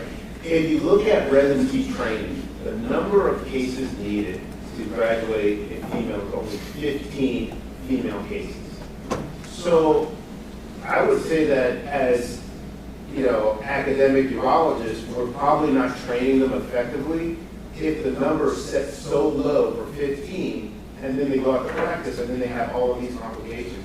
So has this been brought up, either at SUCO or the board, to say, well, maybe we're not doing, because we know that if you show the data, for recertification, the number of slings are off the chart compared to the other operations. They're not doing birches, they're not doing any of these other procedures, they're doing slings.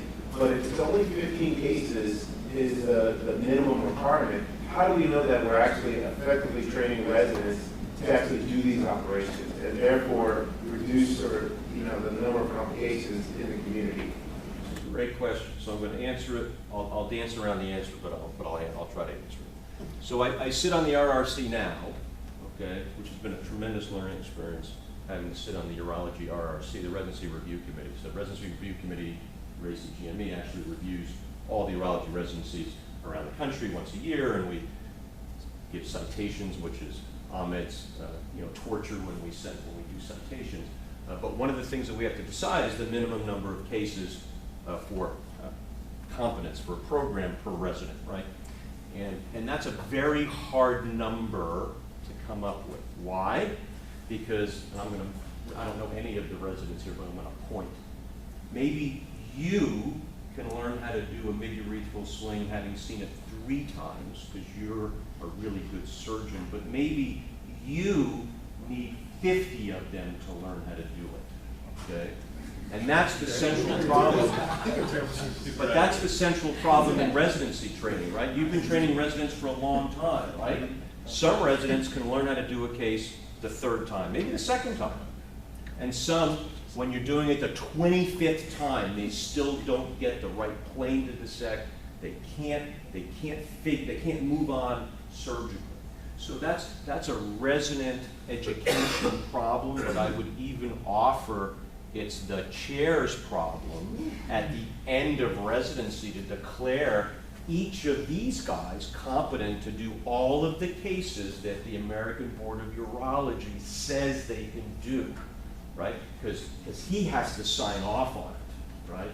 But he knows, and I know, and you know, that everybody here is not the same surgeon, not the same set of surgical skills. And it's a real problem. And I don't know that 15 is the right number.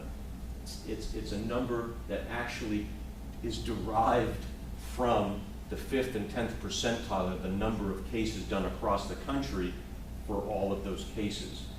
There's no magic to that number. It's just a number, right? And it's if the residency program falls behind or below that 5th or 10th percentile, then they get a citation, et cetera. It doesn't have anything to do with whether they're competent doing the procedure. So we could make that number 50 or we could make that number 2, but we can't because it all depends on the programs across the country. I'll throw out one more thing for food for thought, because I looked at the data. In 2004 is when most of the fellowship and training programs for this area started at URS.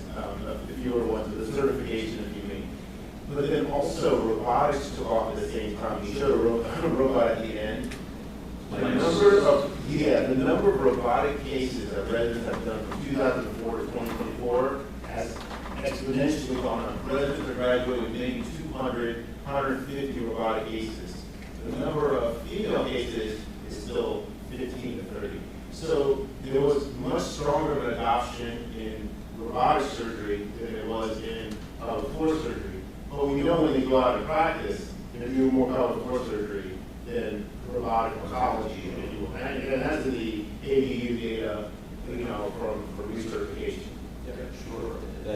There's no doubt, even though everybody finishes residency with the idea they're going to be a big cancer surgeon, like Ranko, right? And they're going to go out and do all these cancer cases. The research logs show that that's clearly not the case. Most people finish residency and they'll do a smattering of big cancer cases, and mostly voiding dysfunction and smaller urological procedures is what you do out in practice. He's the exception, not the rule, right? Did the adoption of robots mean something bad? No, I think adoption of robot for urology has been great, right?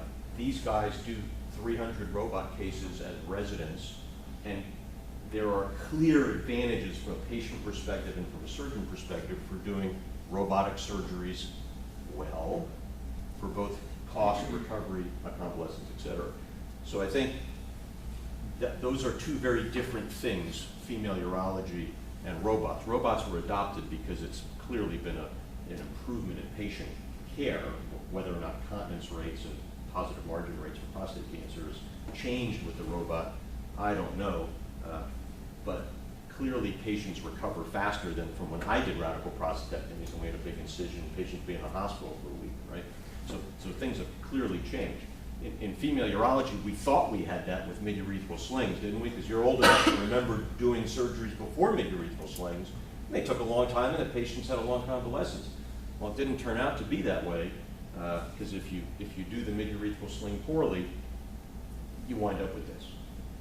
Hopefully that won't happen with robots, because these guys are all doing, like you said, 300 robots by the time they finish.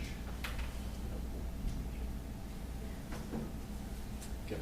So from what you presented for the finish, do you think most of them may fall from the FDA? lot of it is because of unregulated business. Not that industry to make money, right? Do you think most of that, from what you presented, I think most of it is growth on the do you agree?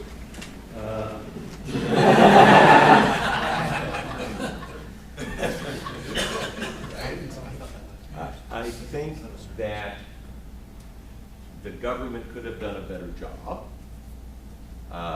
back in 1995 to 2000 in making these companies do pre-market studies. Having said that, I don't know that it would have changed the trajectory of what happened, because who's going to do all those pre-market studies? Pelvic surgeons who do a lot of these cases, right? So if you're, who does all these studies? People who are experts in the field, so they're comfortable with the anatomy, they trained in pelvic surgery. So all those pre-market studies maybe wouldn't have shown as terrible data as I just showed you, because the guys doing the surgeries for those pre-market studies were experts.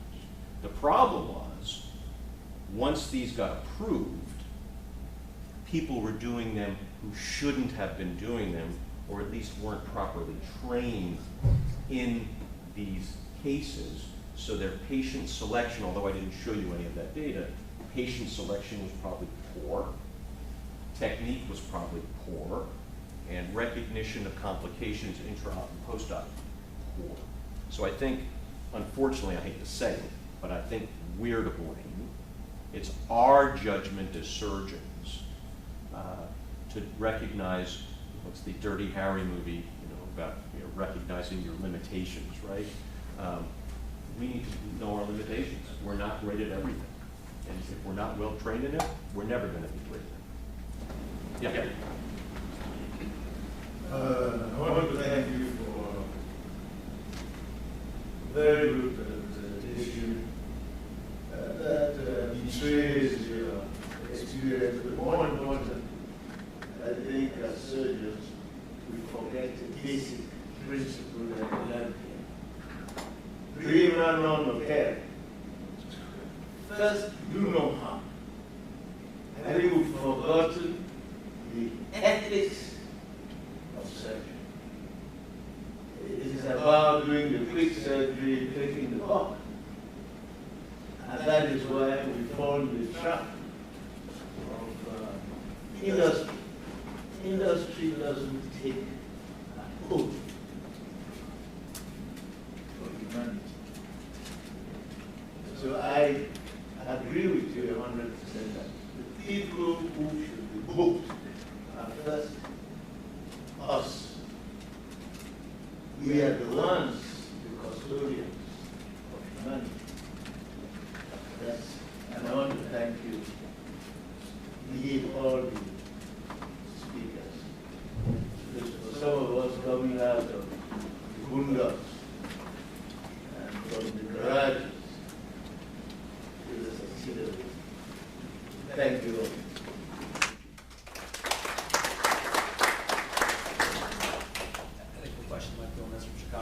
So I noticed in your data, in most of your the complication data, a lot of the people that were doing this, most of them were urologists. But I noticed there was a surprising number of people who weren't doing systems. Did you tease out whether those were OBs or urologists or?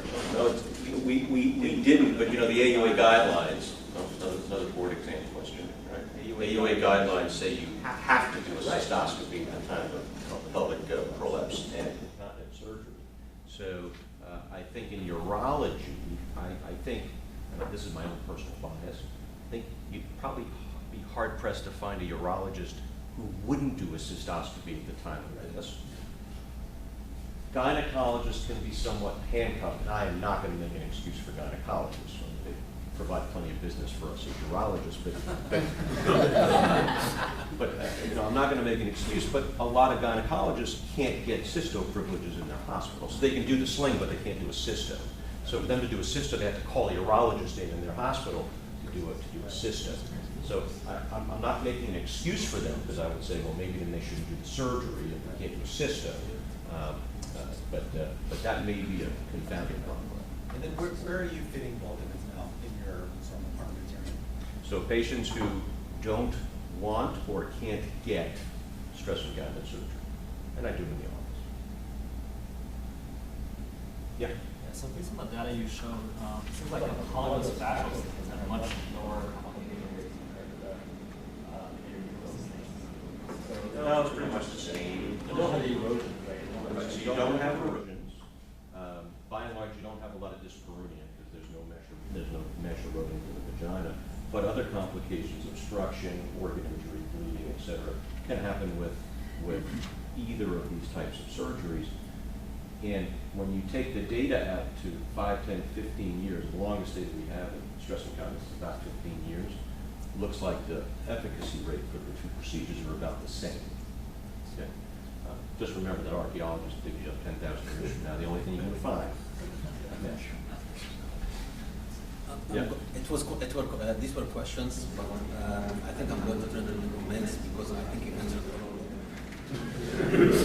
But I think number one, error in diagnosis. You can teach a monkey how to do a procedure, but you cannot teach a monkey how to diagnose the patient with the complication.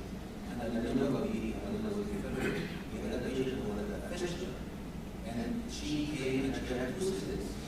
Because every time they had a fistula, while the fistula was a big opening in the vagina. So this was a very error diagnosis from the providers and the physicians, and I think this is a big problem. Complication is the same thing. I have seen in Springfield many patients who are coming with complications, dyspareunia, severe pain, and they go to the surgeon, they did the surgery, and he's like, we're doing fine, I don't know what you're complaining about, because they didn't know how to do the pregnancy, which comes to the third point. I went to some of the courses that they were having with ABS and also scientific, and this is where I felt that the manufacturer were pushing for the device, regardless of the safety. I found that about 90% of the people who were there don't know where is the vagina to be able to do a vaginal surgery. So for me, it was very difficult for me to understand that how can you have someone who had no experience before about this surgery and the vaginal surgery and the anatomy of the vagina and the compartments and do the surgery from scratch. And the last one, I think you told us very well, that even cystoscopy, not any cystoscopy is a valid cystoscopy. Because if you're doing cystoscopy at 30 degrees, you may not see the neck of the bladder. And if you're not filling the bladder 100%, you're not going to see this because if you have some of the mucosa that can help with the true. Sure. I'll add one comment that you made about surgical techniques. So years ago when the transoperative slings first came out, so this is, retropubic slings had been around for a couple of years and transoperative slings came out. And I learned how to use them, whatever, and then I proctored exactly one time, one course. I'm not going to tell you the manufacturer was, it doesn't matter, but it was proctoring, doing transoperator slings, which presumably were safer than retropubic slings, which is why they were brought to the marketplace. And there was a cadaver lab, so it showed them how to do the surgery with pictures and videos, and then we went to the cadaver lab, and there was probably 20 docs there. And by the end of the day, the surgical technique was so bad, I felt bad for the cadaver. Okay? I mean, people would miss basic anatomy things, because if you're not trained in the pelvis, you have no idea what you can possibly hit. And it was remarkable. Remember, it felt bad for the cadaver. Okay. Anyway. Thank you so much. Any other questions? Wonderful. Thank you so much.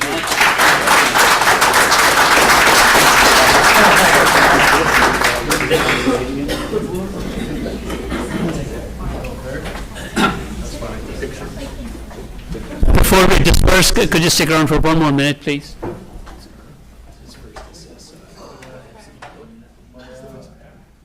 Oh, okay. There you go. We'll do this. There you go. Thank you. All right. Thank you. So I want to acknowledge Paula and the hard work she put into this. She's taking a picture, so. All right. So let's give her a big hand for putting this show up. Wonderful speakers, great session. This is legacy for Dr. Kropp. You know, he started this 20 years ago, and we have continued this forward. You can see what we learned today is going back to my mentor's favorite words.